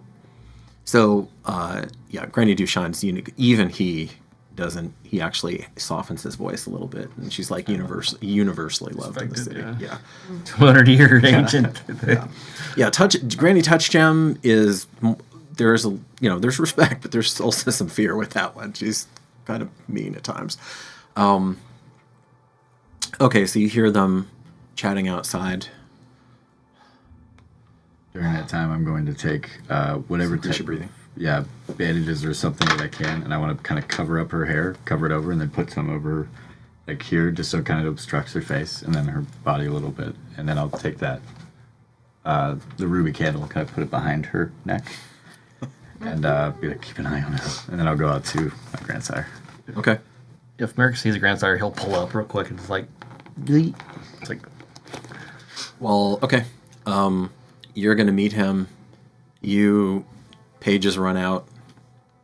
Grab all the rest of the fellowship. You're already there, obviously. And you hear Publia quip, I woke up today and I thought it was going to be a lot today, and here we are. Weisa, handmaiden Weisa, Domini Titus, Domini Titus asks your immediate presence. Aye. So, and you run out there. Do you bring your gear? Yes. Okay. What little you have, I assume you. I mean, I still have... So I think what she would have done is walked out of the hut and sat in front of it and just sat there and, tried to decipher. And started downloading? Yeah. She'll take it with her. Okay. Actually, no. She's going to leave it in the hut. It's way too precious. I'm not doing that. You don't want it to get destroyed? We're not into doing combat? that shit. Yeah. All right. Yeah, she'll just head out. Okay. You can feel the moment, or... Actually, you're about to walk out. Make an insight roll. Louis. Plus one. 10. 10. Okay. I'm going to say you're too focused on eminent grandsire. So out you go. You see him. You're kind of catching up to the backside of him. He has one or two men with him. More basically as runners at this point, even though they are Myrmidon, and doesn't care about protection. Comes out, you catch them. The two of you come out roughly the same time and kind of catch them in conversation. Domino. And I just start putting on my armor and just getting everything ready. And not even saying anything to him, but just super focused. It's kind of a stare past him, just kind of staring at the west towards the bank. And in your best estimation? Well, no, she's like you, old lion. She'll be back up on her feet. Well, She's got a lot to heal, though. A lot of spiritus, a lot to heal. Maybe this time tomorrow? Not good enough. I need to speak with her now. Can that wait maybe half a torch? For me?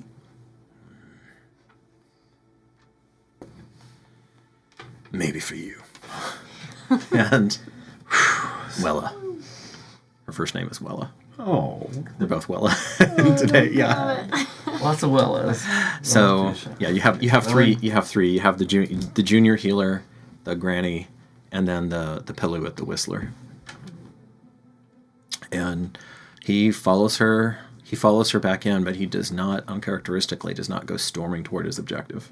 Mm-hmm. He looks around and just kind of stays. Then, and the hall is large enough, to be on one side.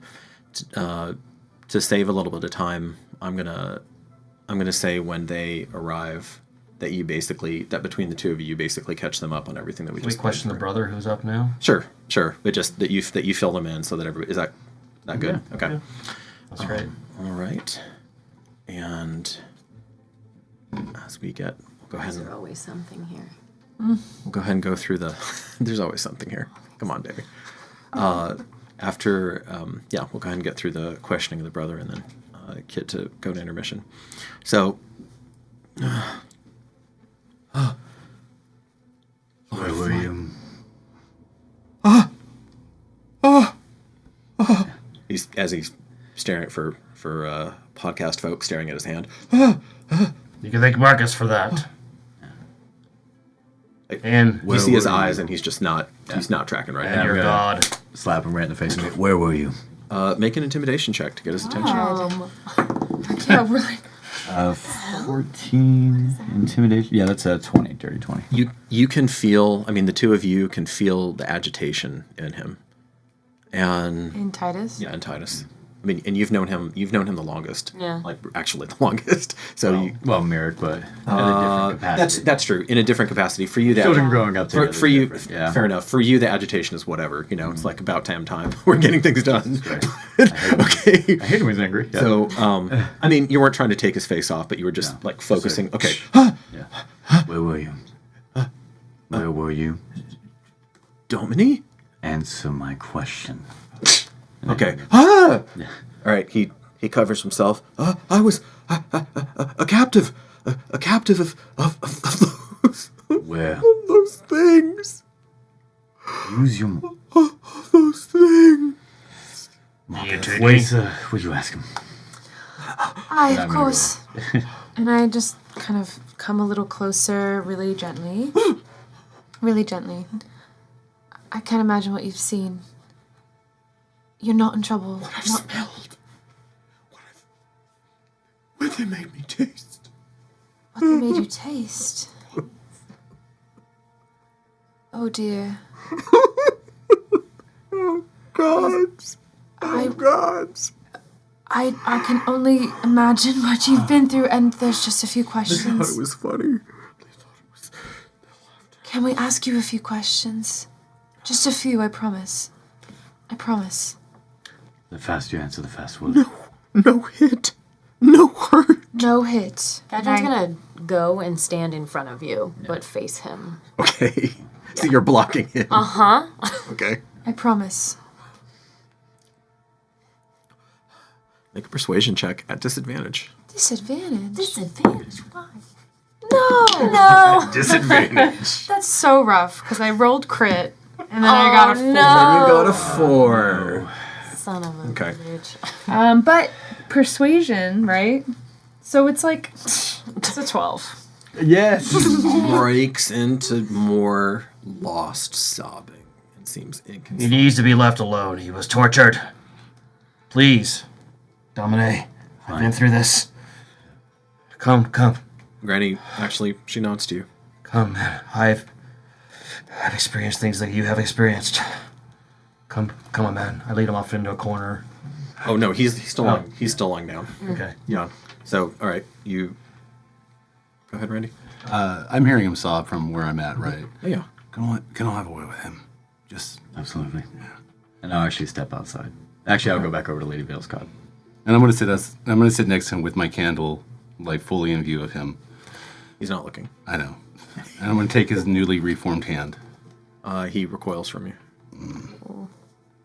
Brava. He's about one notch away from fetal Randy. Well, Marcus, Can I get an insight check to see if there's any path in? Sure, go ahead. Hey. Insight would be 22. Not at the moment. Marcus, he needs time. Trust me on this. I know. He needs. I know. And with that, I'll stand up Okay. and move away. While that, you do, you feel the moment where she gathers herself.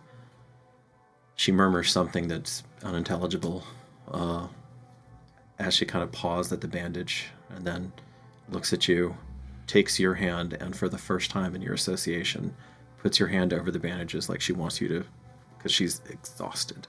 Mm-hmm. So do you help her unwrap? And then you feel the moment. And again, that weird mirroring, if you go all the way back to episode 2, I believe, or was it 3 when you fought Biggie Baby? Yes. And Episode 2. the two of you were in sync with each other. Mm-hmm. You have another of those moments, and you can feel where she's gathering that extraordinary part of herself to heal her wounds. Mm-hmm. It comes up. She seems a little bit of color returns. Mm-hmm. It's definitely not anywhere near a full revival. Merrick storms out. Okay. Out of the hut. That's all you hear. Okay. I love it. And words with Lady Vale will be had after intermission. Quick trivia question. Good job, Angel. Who is the woman who hears Merrick's roars? So what is the name of his wife? The answer to the last trivia question was about Beacon Gaius. He's a follower of the third light, which is wisdom, which usually is depicted as being silver, or at least silver plated or silver dyed or painted, depending on what that person can afford. Okay, so this is interesting. Since this will be since we're pre-recording and we're streaming, then I guess if somebody knows in chat at that time, yeah, go ahead. And if not, leave that in the comments. We'll see how that works out. Yeah. We'll timestamp. We got it. All right. See you soon. Thank you. Thank you.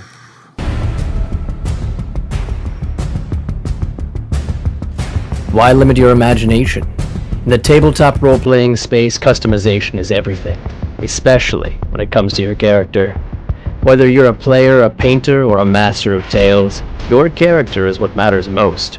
Using high-quality, fully customizable miniatures, you can be built for battle with Eldritch Foundry.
We lift our voice to greet the rising sun. Your splendorous touch burns away the dark. With a soft golden hue, your world is made anew. We follow the path you've laid.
And we're back. Thank you for rejoining us. You were with Lady Vale. She's gathering herself. You see some of the color come back into her, a little bit of the vigor come back into her. And then you have Domini! Docs, bad! Lady, hostage! And your grandsire, go. I mimic the exact same and just start going out. Yeah. Okay. Does the fellowship follow? Oh, Merrick's outside Oh, that's right. pounding dirt, or We didn't say if a page had come to get me, and Did. they did. Yeah, Okay. did. All right, so we're all in the healing hall. Yeah, so you had seen that whole thing. Okay. You just didn't. It was a new experience. You didn't really know what to make of it. Okay. Yeah, I'll follow. I'm following. Yeah, same. Okay. I mean, he's good. He's going to be needing out for a while on the. He's gonna be out for a while, but physically he's actually in remarkably good condition now. Yeah. He doesn't even have 12 hit points, Randy. So you topped him off and then some. Yeah, I just a march strut just in front of everyone, and then just like taking off my sword and just throwing the sheath aside, and just like I love it. like just carrying that, just gripping the shit out of it. And you hear, the page is impressively inarticulate as he's doing the thing almost. I hate to frame it this way, but it's accurate. Almost like a Leptis terrier running forward and then turning around and seeing if the person is still following, and then running forward and then turning around. Yeah. As you all are moving at a quick walk, and ship came, ladies, right? Ceres ship, What was the name of the ship? Ceres. slaver ship. Yeah. Look back. Look at Weisa. Just right. Ready your bow, Merrick. Keep a distance. I'll raise his bow. Bow is readied. Do any of the people who experienced the household of slaughter, do you want to fill in your two compatriots? Actually, well, initially you were present for all of that. Yeah. For the house. I was For the not. house. I don't think. Was I? I don't think so. I don't think so. You're absent. Yeah, so it was two, because I had in my head that there were two people were gone. So you want to fill them in as you're going? These are the slavers responsible for Jerem's family. That one. Jerem. And yeah. They will give no quarter. It was the most disturbing thing I've ever seen. And now we will reckon them. They are monsters. Less so. People part. Excuse me. People part for you. The Kithki watch, and for once they don't run up to grab or even greet. They're just observing. You do pick up several more off-duty Kithki archers, and by the time you make it all the way back through the arbor, all the way back through the arbor, through the now finally dried marketplace, you're already seeing quite a little crowd that is gathering, but make way, the young lord, and so people move. You get to the fishmonger's door, go out to the so-called fishmonger's door, and on the docks is a tense standoff right now. There's a impressively large ship, at least of what you're used to. You know, bigger exist, but Yeah. you're used to trading trawlers and fishermen's barges, and maybe the occasional minstrel transport or something. A troupe in the sense of not of TROUPE, troupe transport. A little pun, a little play on words that they like. But right now, there's one in that slot, all the way closer to The title. yeah, closer to the title. Huh? They're well done, Donnie. Well said. City. And I hate Just these so. men. And you see, Dominique. We've held them in abeyance, as you said. It was the Ceres, yes. Yes, it was. They have a lady up there, not your sister. Not Lady Olivia. Who? We don't know, sire. But they say she is, and well, see for yourself. Yeah. So, and your men have this. Your men have the ship covered with bows. Although, because of the height differentiation, the men on the ship could still probably power. And if they're going to go cover, right, if they're willing to go below decks, then they're unassailable. But they kind of need to be above to pilot the damn thing. And It's a wooden ship, right? yeah, it's a wooden ship. Wooden ship with sails that are currently furled. So it would take even longer to waddle on out. But you just Who's the Sergeant Archer that's on the? who's on this? One sec. Yep. So you would know that the American Titus would know, and at least probably some of the other characters too, but those two in particular, that any time that these guys were going to try to come up and unfurl the sail to get out, they've probably been picked off. Mm-hmm. So that's not going to happen. Today you are with Sergeant. Actually, it was going to be him, but no, you're over there with Sergeant Julio Deeperfern. Ooh, Julio. Yep, Julio. And Julio... He's nice. Julio is a whistler. And also real strong. Actually, about as strong as you. Full power. He's one of the newest 10th sergeant. He's actually technically the last rank sergeant because it's 10th sergeant of the 4th century. But he's there, and the only thing holding him back is his youth. Dominique, if you say we'll go in, we can storm it, we can take them out.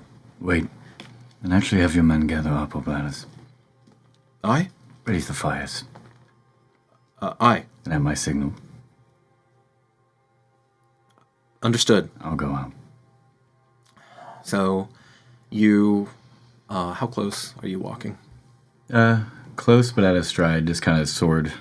Actually, I'd probably have it like that, under, like behind me. But just kind of waiting there to see what they would say or do anything. Okay. It's nice to have a prop. For those on a podcast, put it behind me. All right. It is easy enough. Easy enough. You hear, "Halt! Don't come any closer, or we'll slit the throat of this patrician witch." Oh, darling, I do wish that you would stop going to that tired well. It's nearly dry. And you see a woman. Did you go out by yourself?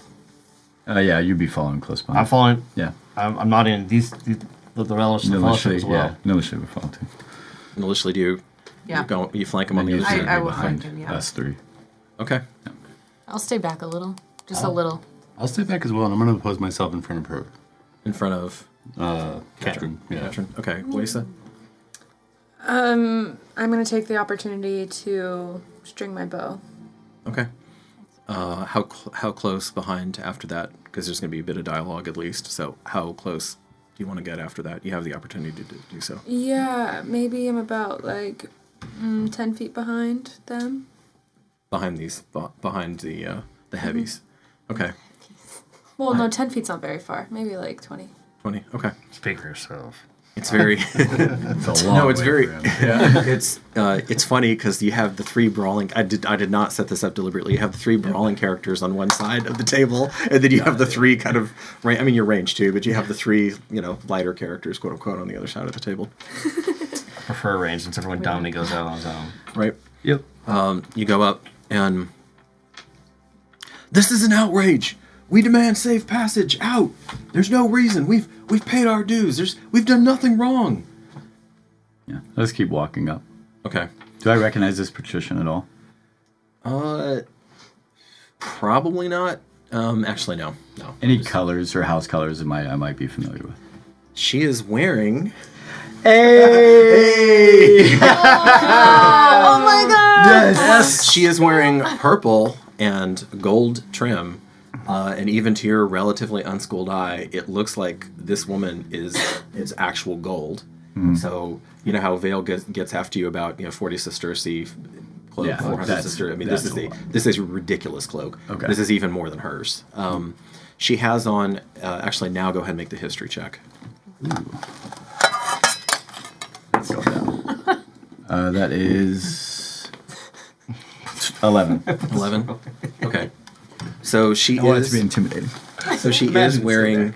She is wearing some kind of diadem on top of her head, which is. And she's gorgeous. Which is well, naturally, Donnie. That's a costume you don't have. Actually, I mean, her features, beauty's in the eye of the beholder, but her features are sharp. So for some people, she's going to be striking, and for other people, it's going to be too much. Depends. But she's probably not Vorn because she's not 6 feet tall. Yeah, So it's kind of easy to pick us out of the lineup. she's has more Catryn's build. So lanky, not terribly powerful. She's got Wonderful sense of humor. wonderful sense of humor. Mine like a steel trap, you know. And you see she has strawberry blonde hair that's flowing, although it does have some kind of ornamentation in it as well. And as you come alongside, you see the sun, which is still high in the sky. It's not high sun anymore, but still high in the sky, glints off of what looks like a stupidly big ruby in her hair. You also see, the man, presumably the captain, who has her. This is going to go off before this flies off. I love it. The captain, presumably the captain who has her, around those two are an array, maybe half a dozen cowering figures who you just kind of know they're not from the clothing, the body language, etc. Those are not part of the crew. Those are probably her retinue. Did I hear him call her witch? Yes, I heard that. patrician witch. Yes, Can I, because the association to witch, is so strong. Yes. yeah, can I actually tune into the Eternal River and see what I can see with her? Or if there's any sort of pull towards her with mana? You may. Go ahead and roll and make an Arcana roll. Arcana? 16. 16. You kind of blink over to the other side. You sample the river. You see the swirls of power around that are largely unconcerned with the humans that happen to be inside of it, because the Eternal River was there long before humanity and will be there long after. You do not see any. You don't see anything unusual happening with her. That doesn't necessarily mean she's not, though. But I don't see any mana being pulled Immediately, no. towards her. Okay. No. If she is a witch, if she is a will worker, though, she could just be being careful or being quiescent or biding her time. Sure. And the man has her by the arm, and he does have a dagger out, but it's not poised at her throat. Maybe it started there, but as this continues, she says, "Your arm is tired," and she pushes the arm a little bit further down, and now it's kind of more at her ribs. Angel, am I feeling anything based on my new discovery and around blood and the potential? Is there a pull? Is there a feeling? What's going on, if anything? What are you feeling into specifically? I'm trying to find out if my emotions are being played towards wanting to cause blood, or waiting for blood. Oh, for you. Yeah. Okay. What is the calling happening for me right now regarding that, if anything? What's your insight bonus? +7.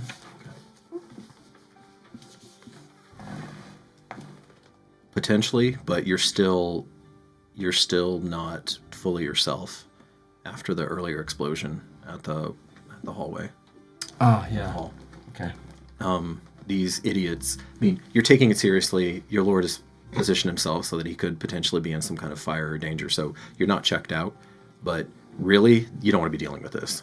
You want to be honing in on that mystery, and that's your number one priority. These guys, frankly, one way or the other, they're not making it out of here alive. They're already dead. They just don't know it yet. Right. In your mind. Now, Right. that may not be how it plays out, but that's Yeah. And last question. Sure. Watching this from where we are, Does it seem like this is just a show that he's putting on? Why don't you make an insight check? Ooh-wee. The new dice today.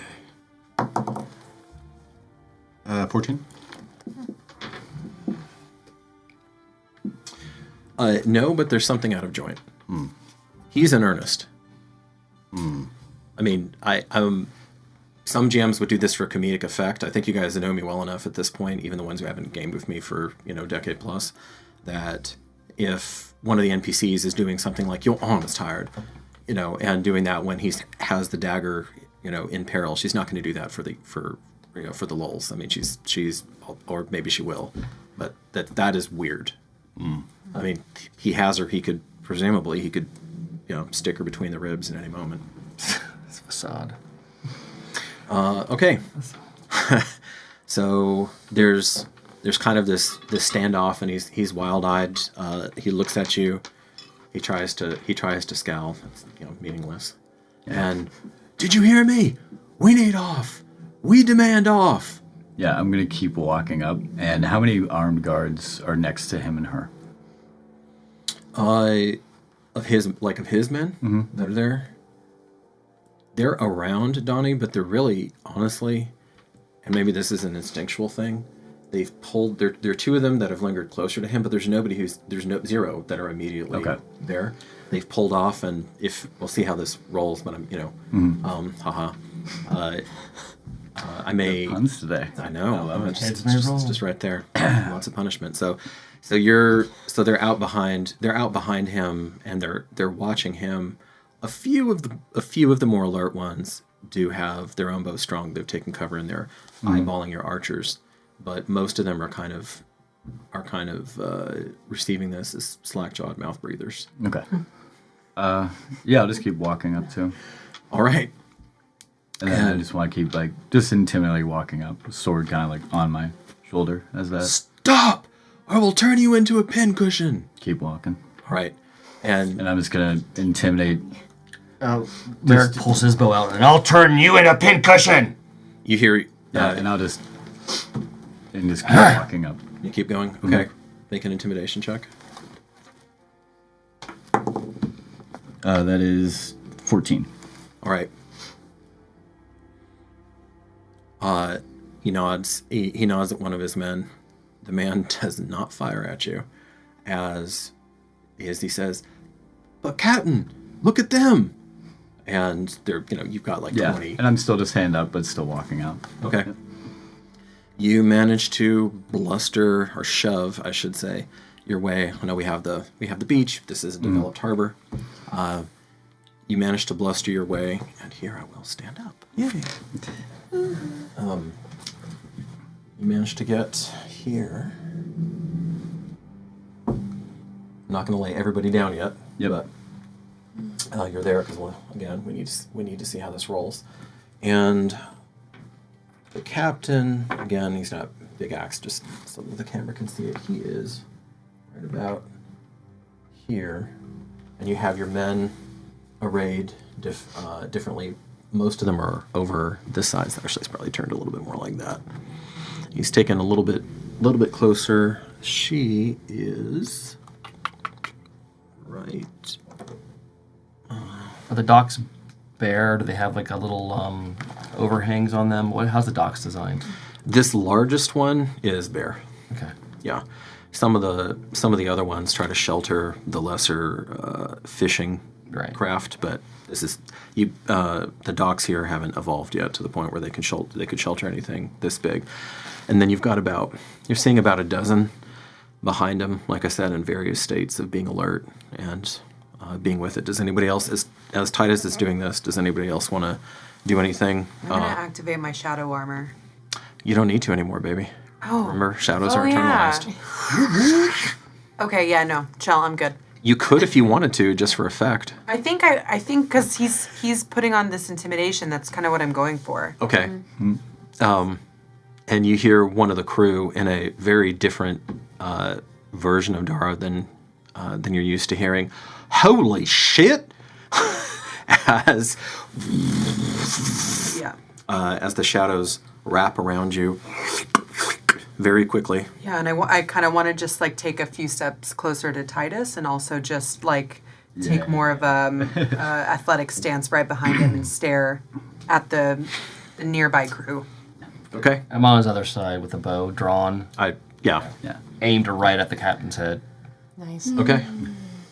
It's a hard until you actually get onto the docks and elevation. You're going to be at disadvantage because of having to arc it up. As soon as you can get up here, the ones on the walls do not have disadvantage because they've got elevation as well. So a little bit further, and you'll be up because there's you have to get up the stairs. Well, can I get up on the stairs then?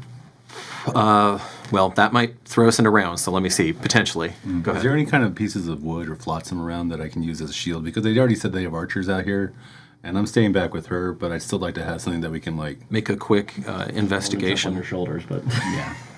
That'd be kind of that'd be hilarious. That'd be great. here's my elevation. I mean, if it comes to it, Corey. Where are we going, 14. Thunder? What's up? 14. 14. Boom, yoink. Great. Then I'm going to stand right in front of her Sick. Okay. because I'm not going up there without armor. So your hand starts to feel warm. This warmth is not, however, the soothing, measured warmth of the hearth. This feels much more agitated and almost stinging. Like remember, Randy, when I would describe it as a pressure, like a ground pressure. This is far more concentrated. Almost like your hand's being nettled. It's not painful yet, but you're definitely aware of it. Does it feel like something's trying to come out of it? Yes. I'm going to allow it. Okay. Okay. Oh boy. I believe in where it's coming from, so Oh no, oh no, oh no. I need to leave. So, what's your wisdom? 18. 18. Yeah. Okay, I should have had this down. It's just this hasn't happened yet. Okay.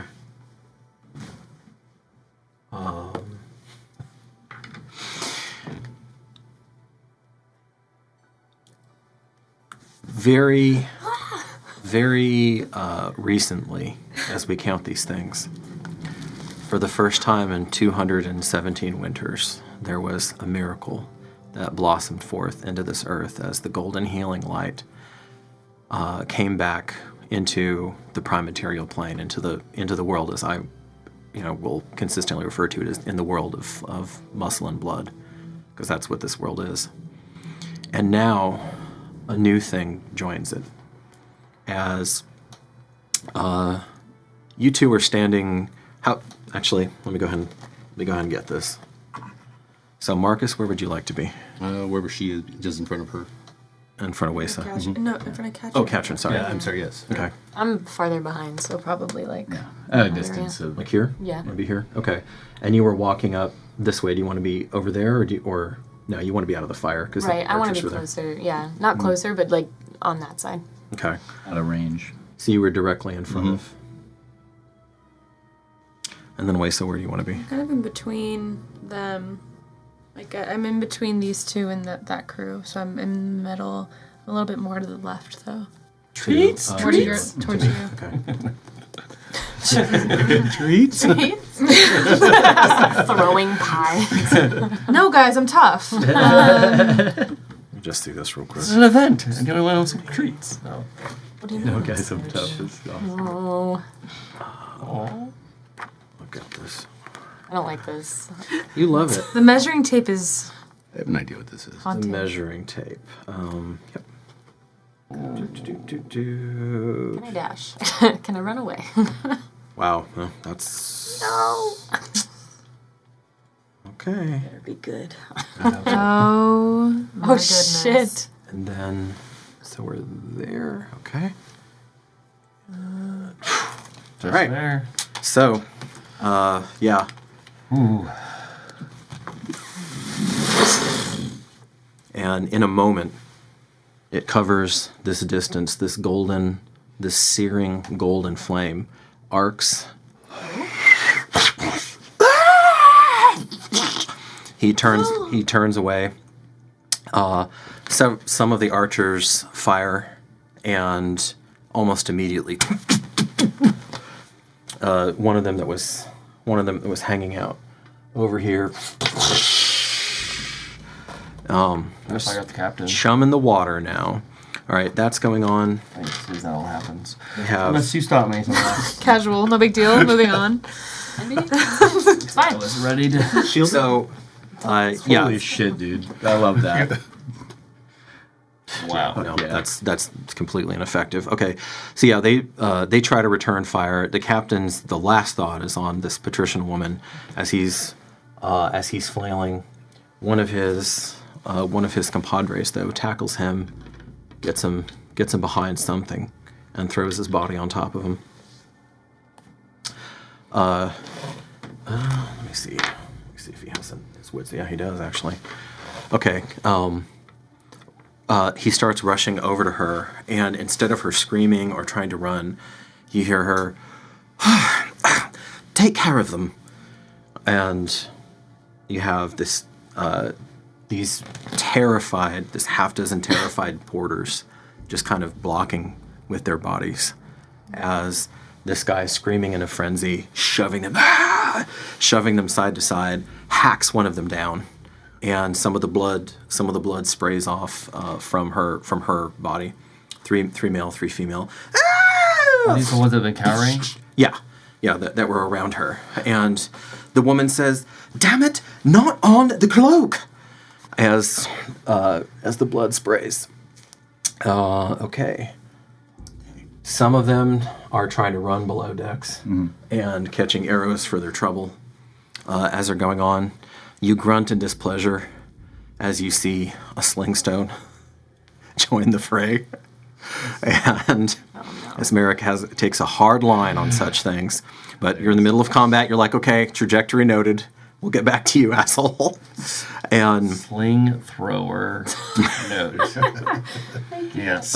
We'll have a talk later. And as that fusillade is basically all happening simultaneously, Merrick, what do you want to do? So they all dive and everything before I had a chance to do anything, right? This is all basically happening at the same time because he set off this powder keg. Can I fire at the Great job, captain buddy. before he drops down? You might actually be able to, yeah. I'm gonna make an opposed roll here, but let me see what your attack roll is. You're at disadvantage. Do I get a chance to move first, or is that gonna make it work? There's no chance. I'll let you move afterward, but you're Afterwards, having to okay. respond to Okay. basically his triggered action. Okay. You're still pretty damn accurate. It is a whopping 13. 13. Okay.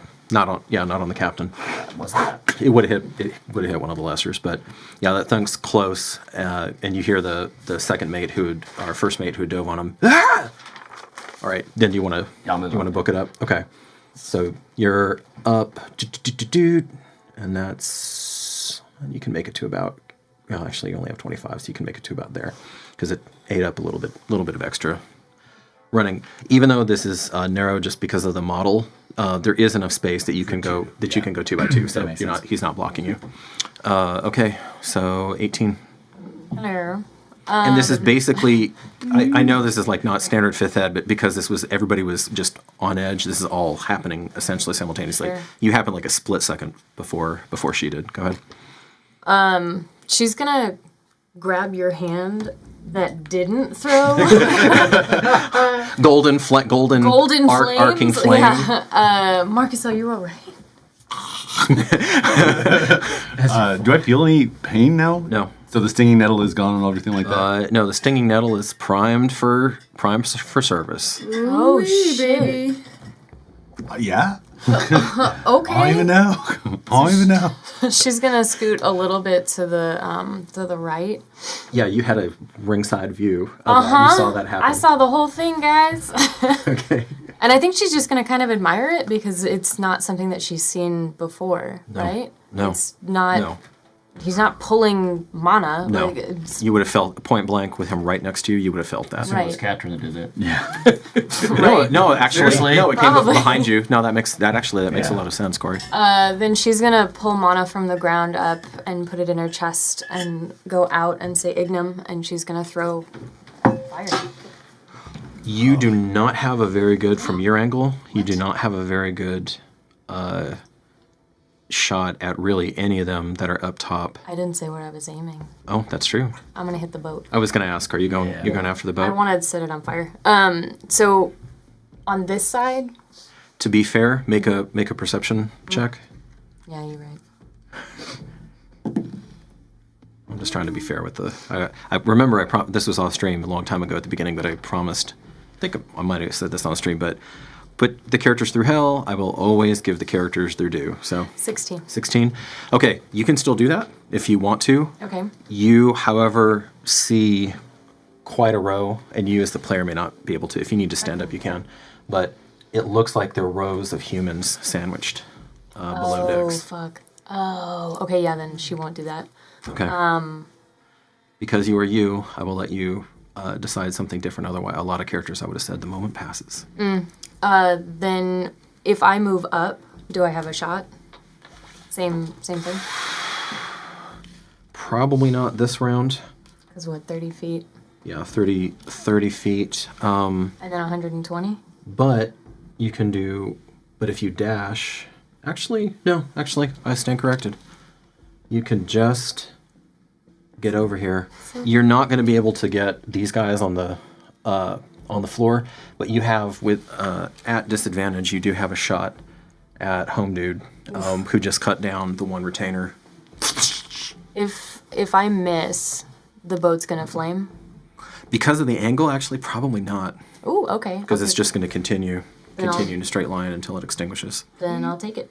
You got 120 or 150 on that? 120. 120. Yeah, it's either way, it's enough. But I just wanted to get that in my brain. Okay, go ahead. Okay. You said disadvantage? Yep. Shit. Of course. It's 8 plus blah, blah, blah, blah. 13. 13. You know what? For him, that's just enough. Cool. Love that. You graze him, so it's half damage. Hell yeah. That's still damage. Wasn't expecting fire in the face, so You did half damage? half damage. Yeah. 5. So 2.5. So 2. 2.5. So yeah, 2. Can we round up? And That's how we do that, right? irritated. Mildly. vulnerable to fire. It's gonna look like kindergarten up here because we have to use these pens. I think I just ate my pencil up here. All right. Pencil? Do you need Oh wait, no, I got it. Oh, look at me. I do that sometimes. Things just disappear. You know, ADHD is a hell of a drug. All right, so you got. All right. Oh wait, no, that was second mate. Reel that back. Rewind. And all right, that goes on. You get first because you're wisdom. You're both at 16, but you have tiebreaker wisdom. Okay. Have I been able to hear anything this woman's been saying? You know what? Since you're keeping it honest and you asked me that, I'm just gonna say yes. Okay. Because of your feet too, because you're observant. Okay. Oh, you know what? You don't even have to go with that because you can read lips. Correct. I can't. So much about her. Did you know? Wait a minute. By the way, Hey, she was well trained by her endlessly scheming mother. It's true. That was one of your little games. Cover your mouth. scheming mother, scheming. Yeah. Okay. Well, Poop. is there any other insight I have on this person? Like, I can tell that she's strange.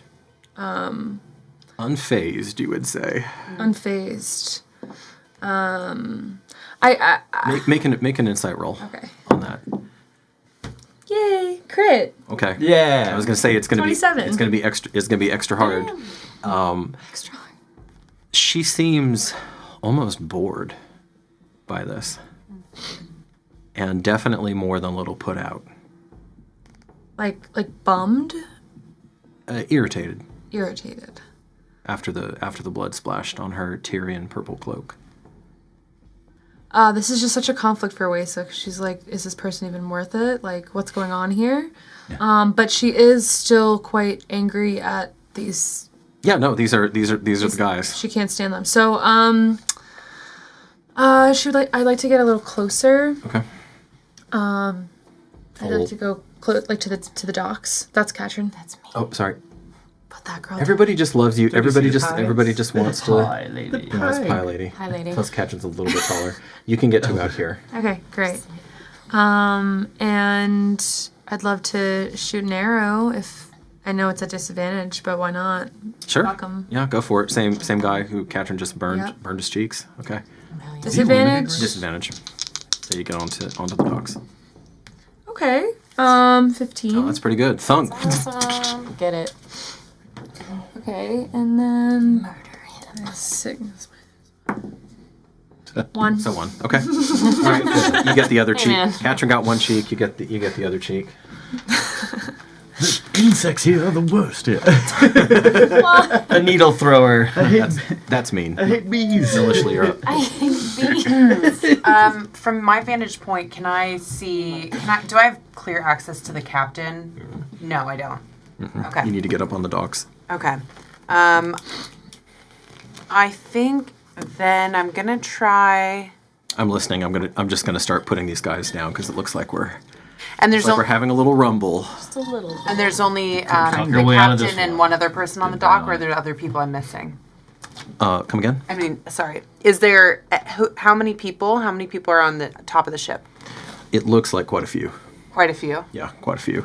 And they're all nefarious. Well, I mean, you haven't been able to really study them yet, but it looks like the ones who are cowering were all around the patrician woman. Now, important to note, because always try to be realistic with the psychology of the enemy. Some of them look like they're gearing up for a fight, and some of them look like they are panicking and trying to run below decks. A few of them, one or two of them, look like they're all eyeing their prospects of diving off the side of the ship. Okay, I think I'm going to. With that, I'm gonna try to use my javelin, Okay. and I want to send it up and arc it to try to hit the captain specifically. Hell yeah. Okay, that's gonna be a hard shot. Do you want to? I'm gonna tell you if you could just get onto this top, onto And that will give me much. and that'll give you a better Yeah, let's better do that. shot. Okay, okay. Now javelin sounds good. Okay. All right, go ahead. 17 plus 5 is 22. Thunk. Roll damage die, and this is a Germantum javelin. Yeah, This it would be a is- pylon. So Die it's a 6. So it's a pylum. Yeah, it's die 6. 1d6 plus 5 or her strength. Actually, no. It's the regular one. Plus 3. That's a 6. So you have you get +2 for your strength, and then you get another +1 because of the make of the of how these Germentum ones. You Okay. get a total of +3. Okay. 6. 6. Oh, yeah. He already eaten that. Okay.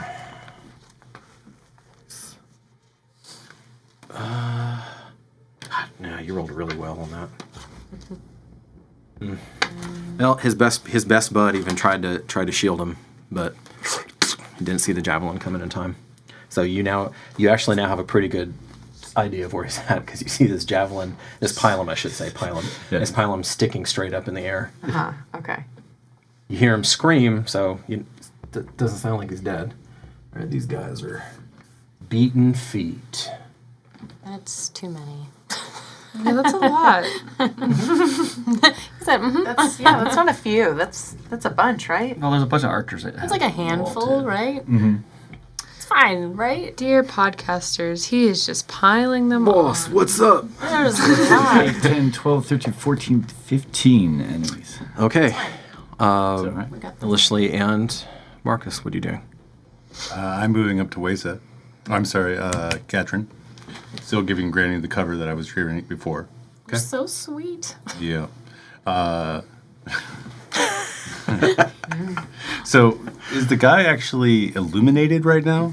No, By that, he just took this hit, whatever. in the face, and then his first mate tackled him, But then she shish kebabbed him. but now you can see where he's at all over again. It's doing, Gotcha. Oh my God. And is anybody focused down there on them to actually ready to shoot? a couple of them. Then I'm going to let the nettles come out again and direct it this time to them specifically, Okay, if it allows. okay. And this is all about surrendering. So this is... that is... Nat 1 is not going to do it, my friend, for your saving throw. So roll... do I want to tell you the damage? You want to roll for me? Yeah. Okay. For now. Okay. Another comes out. Nice, crisp parabola. The guy literally, he doesn't look up. He doesn't clock it. This is a bizarre thing, right? To be fair. Hasn't been seen in over 2 centuries. So he's drawing his bow. Fuck that little shit. And the crew's mainly Macarian. So hence the Macarian Isle accent.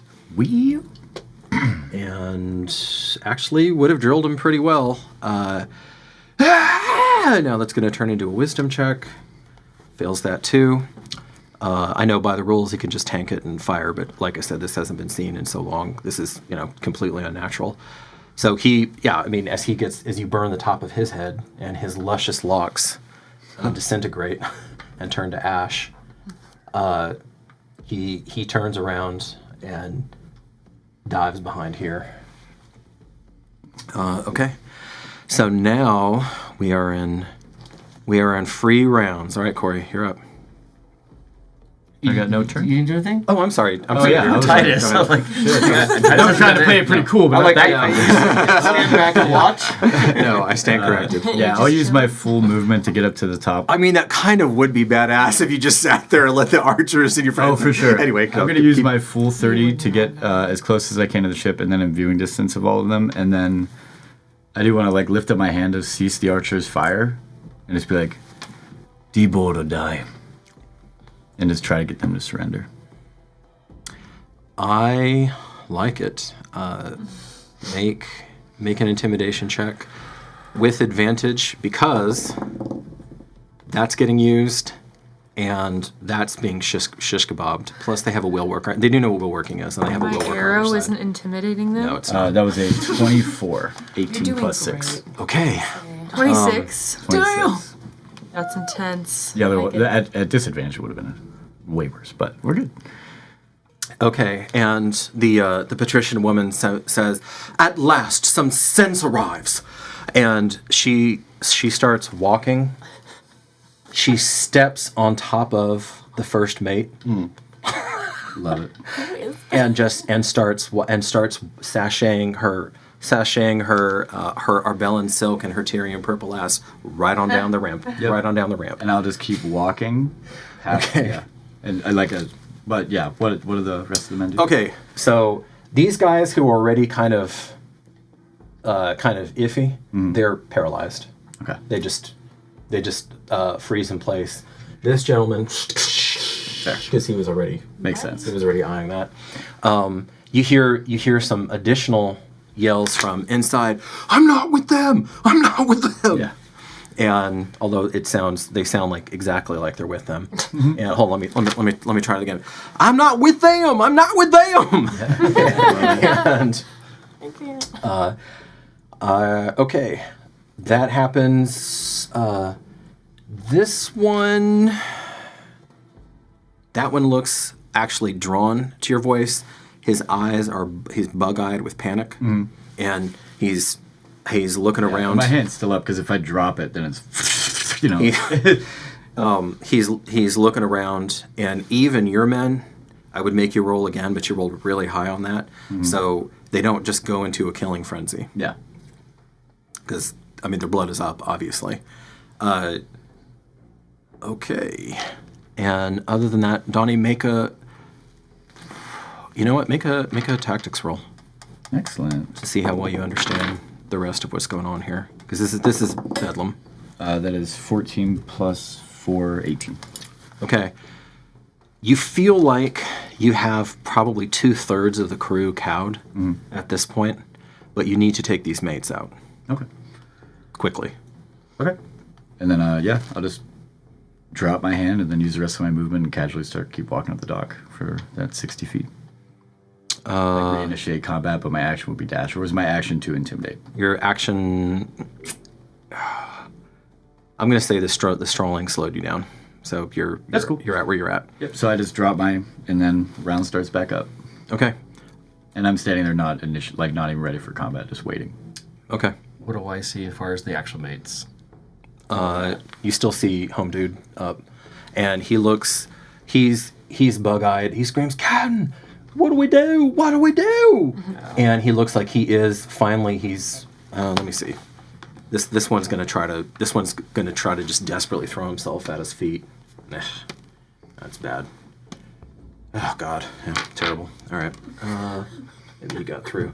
No, I mean I never like these poor retainers to just get slaughtered because they're trying to fulfill their duty. No, so Wrong city. This big guy, one of her retinue tried to throw himself at his legs to just delay him long enough, and he gives actually it's an execution style stab. You know this well. If any of you have ever watched Rome, the way that Polo takes out Cicero, Just right. just right behind the clavicle, just and he critted on it and then rolled max damage. Jeez. So the guy is just dead instantly. That's the last one. He collapses. Yeah, go ahead. And I'll fire at him. Okay. Hell yeah. 21. Nice. Just a D8. Come on. Ooh, 13. Okay. Several things happen. One of them is 11. It's plus 3. It's 11. yeah. Oh, nice. Yeah. Okay. It was max damage, but Yeah. what am I plus Just make sure. I think I have this. Those of you who have been watching a while, this is not the version of D&D that I grew up with. My ancient self was with the old Red Book. For those of you who know what I mean, you know what I mean. All right. Yeah, just want to make sure that's correct. Okay. So, okay. Arrow blossoms in his chest, punches right through the leather that he had on. And in that moment, you feel yourself drawn into the arrow, and you can feel his blood pulsing around you as you continue to tear into it. And all of you watching, I mean, especially the Chosen watching, you are very alert to this. This almost pulls your eyes to it as you see blood welling up from the arrow, tearing into him and spiking out through parts of his chest. Roll another dice 6. Fuck yeah. wow. Only a 1. Okay.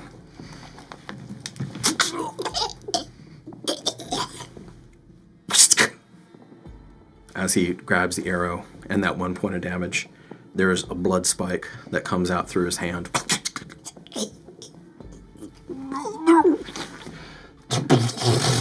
Fuck yeah.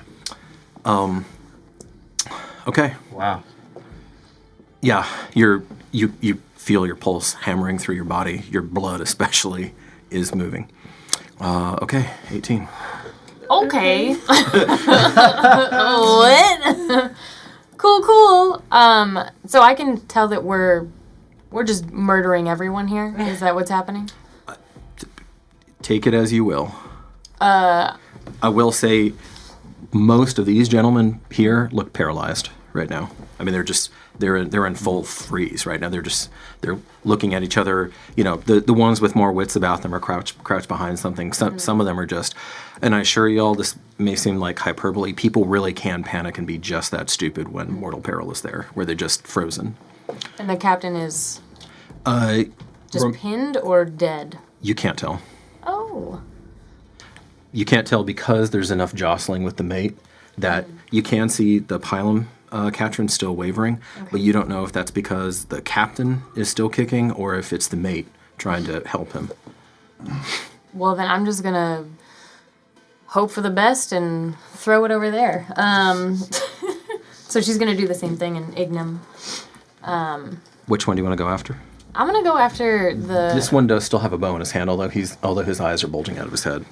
I'm not worried about him. Okay. I want to get someone that's already been hurt, and I just want to end that.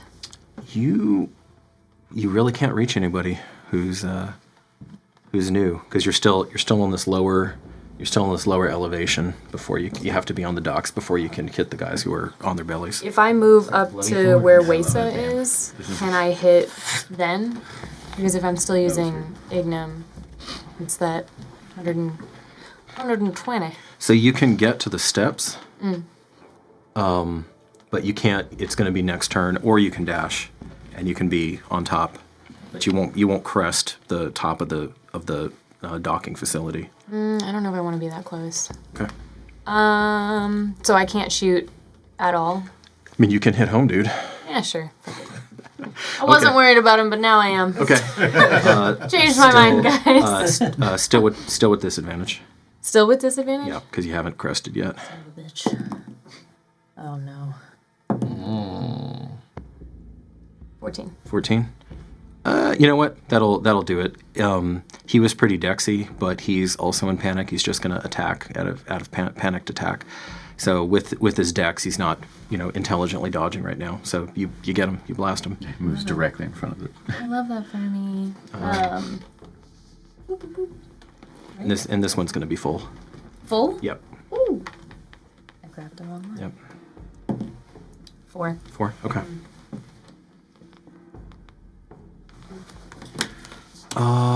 Who's feeling good? Who's feeling hot right now? Donnie, as always. Why?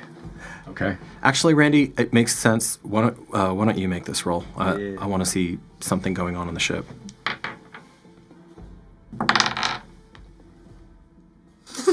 Oh no. I got a 1. It's a 1. Okay. I wasn't feeling hot. Okay. What you hear is screaming and combat going on underneath the ship. Forcefully right now. No. Okay, yeah, that's that. So that's now. Fuck you! Get off him! Get off him! Somebody just mugging somebody else with the shank. Exactly what I right. wanted. The quickest. Some of the quickest. The mistress will be happy. Ooh, God. Okay. Kithki. It's him. Yeah. Not for much. It's one that hits his shoulder, digs in, but then doesn't lodge. There is another arrow that flies, goes right past her face. Who did that? And turns around. The mate reaches up to grab at the hem of her cloak. Tell him to stop. Tell him that. I love the prop for this. It's so great. She pulls that, and then she stomps down on his hand and keeps walking. Hell yeah. Keeps walking down.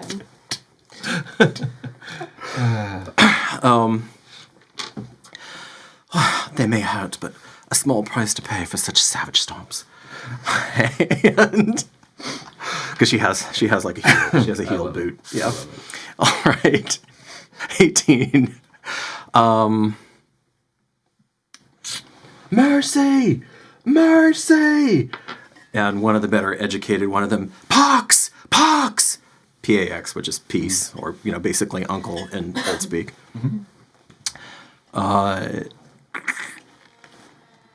Me.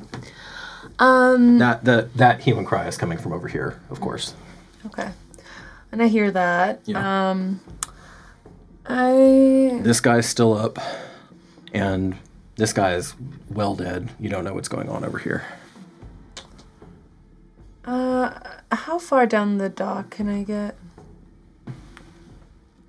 That's not me. Oh no, God, see? Dang.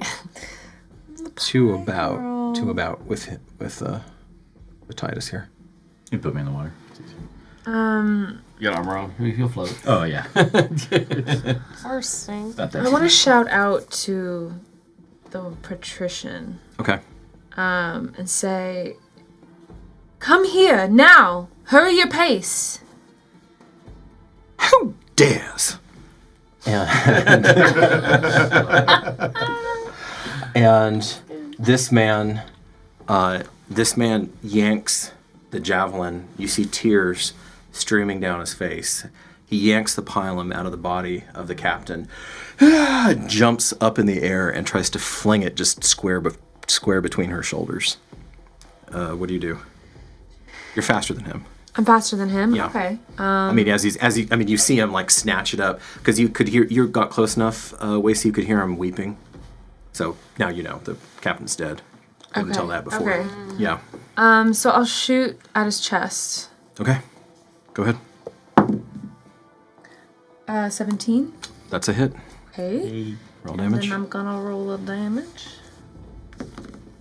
I don't know. I'm just cute. It's a 1. Okay. Distraction. Maliciously, same to you. You see him. He rears up. He tears that off, and you're on a level with him now, so no disadvantage. He tears that. He's jumping into the air to just drill her. Pure spite. I'm going to take a action of Ray of Desiccation. Okay. 'Cause that's the next logical thing. Okay. And just And Ray of Desiccation and pain. And pain. Yes, pain. Because you're bringing the pain. You are bringing the pain. And I'm just going to, and it's going to shoot from my hand and just fly straight at him. Okay. Just right there, I guess. Yep. Yeah. 14 plus 14. 5, 19. You catch him flush in the face. Necrotic. Roll damage. 1d10. 1 die 10. It's the one that's more of a. It's the one. It says 10, 20. Either that one. Yeah. Or that one, your choice. Oh, cute. Okay. 8 plus 3 Plus is 3. 11. 11. Yeah. To the face. Sloughs off his face. It's just like gray withering. No, crack, just- crack, crack, crack, crack, all the way down. Okay. he drops the pylum. He's writhing in agony. He looks on deck. He is actually I got the wrong.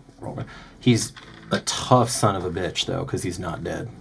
Does he drop to the ground, or does he fall off the ship? No, he's writhing. He's right there on the edge. Corey All right. makes his death save. Can I take another bonus action? What are you doing? I want to throw my hand axe. Not bonus on that. No. It's not bonus? Oh, okay.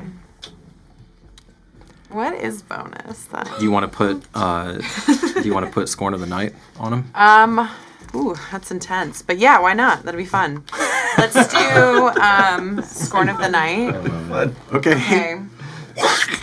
Yeah, because it's 90 feet. All right, so I think on this one. Shit. Go ahead. On this one, it's also accompanied by a like a bellow from the earth, and there's a dark, shadowy Oh damn. All right. Yep. No, I'm thing listening. that comes up. All right, should I roll to hit? No, Or- because you have already hit him. So, So then- this is what happens. You just chase those shadows that were around you. They leave your body, and they chase right on down the line you just established. So you get a ray of desiccation, pain, and scorn. Oh my god! Oh my god. So he's Added writhing. adjectives. like suffering. A split second later, the shadows dive into his hollowed out crevices. Oh. Whoa. Jesus. Spooky today. Guys, I think he's dead. I think it's dead. And then finally, so with all this carnage, she couldn't be bothered. And then something, absolutely unacceptable. And she's taking brain matter out of her hair and flinging it down. Falca, Claudius, ma'am, I'm not. No, you're all Claudia. Come, get down here immediately. And so what's left of her retinue runs down and she fans at herself. She starts to sit. Claudius puts himself down on the ground and she sits on his back.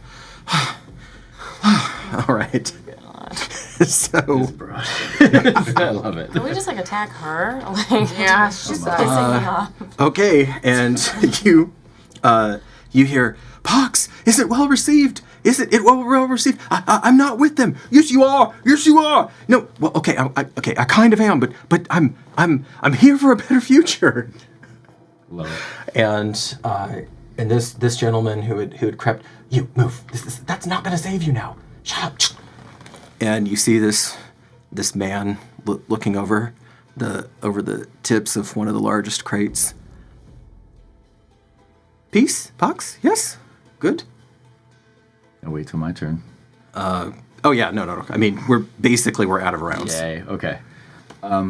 If we're out of rounds, Oh yeah, home dude got.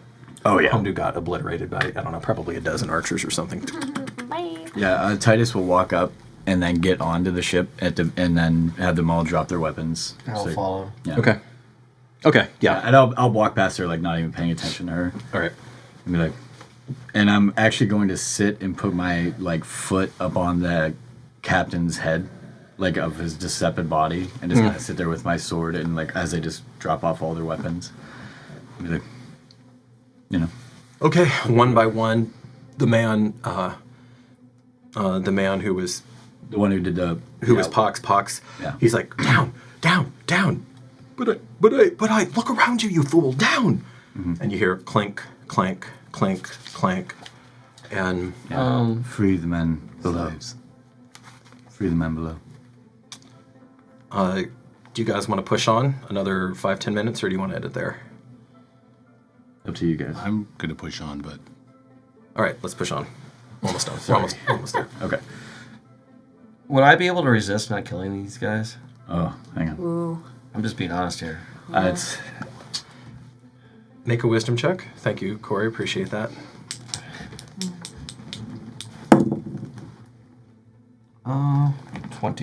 19. 19. Actually 20. It's a Raw. Raw. Yeah. Normally no. The presence of your lord, and actually it's kind of funny, you feel some of his dignitas around you. Because you're right, I mean, going around almost like a cloak. And you are who you are, and you are what you are.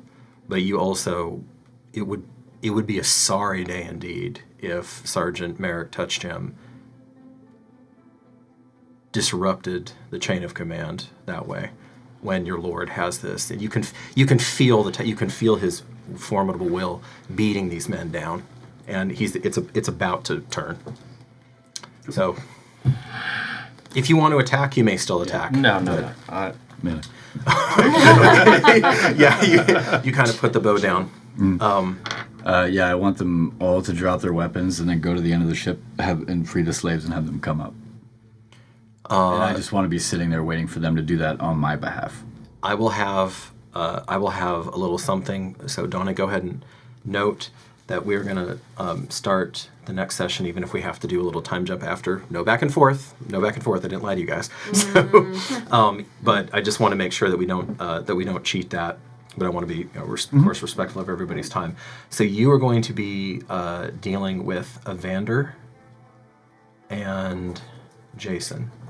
And Merrick will shout out, "Any jumpers, I will shoot!" Yeah, That's fair. All the surrender crew, I want line starboard, and kind of standing on that as if Okay. and just have them be for them until the slaves are freed and come. Okay. Note that down as well, because I don't want that to get lost. Jason, the last thing I'll say is that as Jason comes in, shepherded, covered in blood, probably need to roll some damage for him. You see a sight that none of you have seen before, and you note that I'm going to let you roll next session on either History or Arcana, maybe. He has shimmering blue hair and violet eyes, and looks beaten and exhausted, and you can see where the bite of the manacles had torn into his wrists. Okay, so the reason I want to push on... The guy's name's Jason. They came up from... Jason, yeah, Jason. with the blue hair. But the person you're dealing with first is Evander. And how many slaves were there below, or just those two? Oh no, there were quite a few slaves. Okay. There were around 65 survivors. Okay. And you find some bodies down there. Yeah, I want all of the crew to be lined up, and while the slaves are coming out, all the pile of weapons that they put before me. So when Vander comes up, yeah. Okay. Here is. See, I was doing so well, guys. So well. All right, that's okay. Hold on just a second. Right.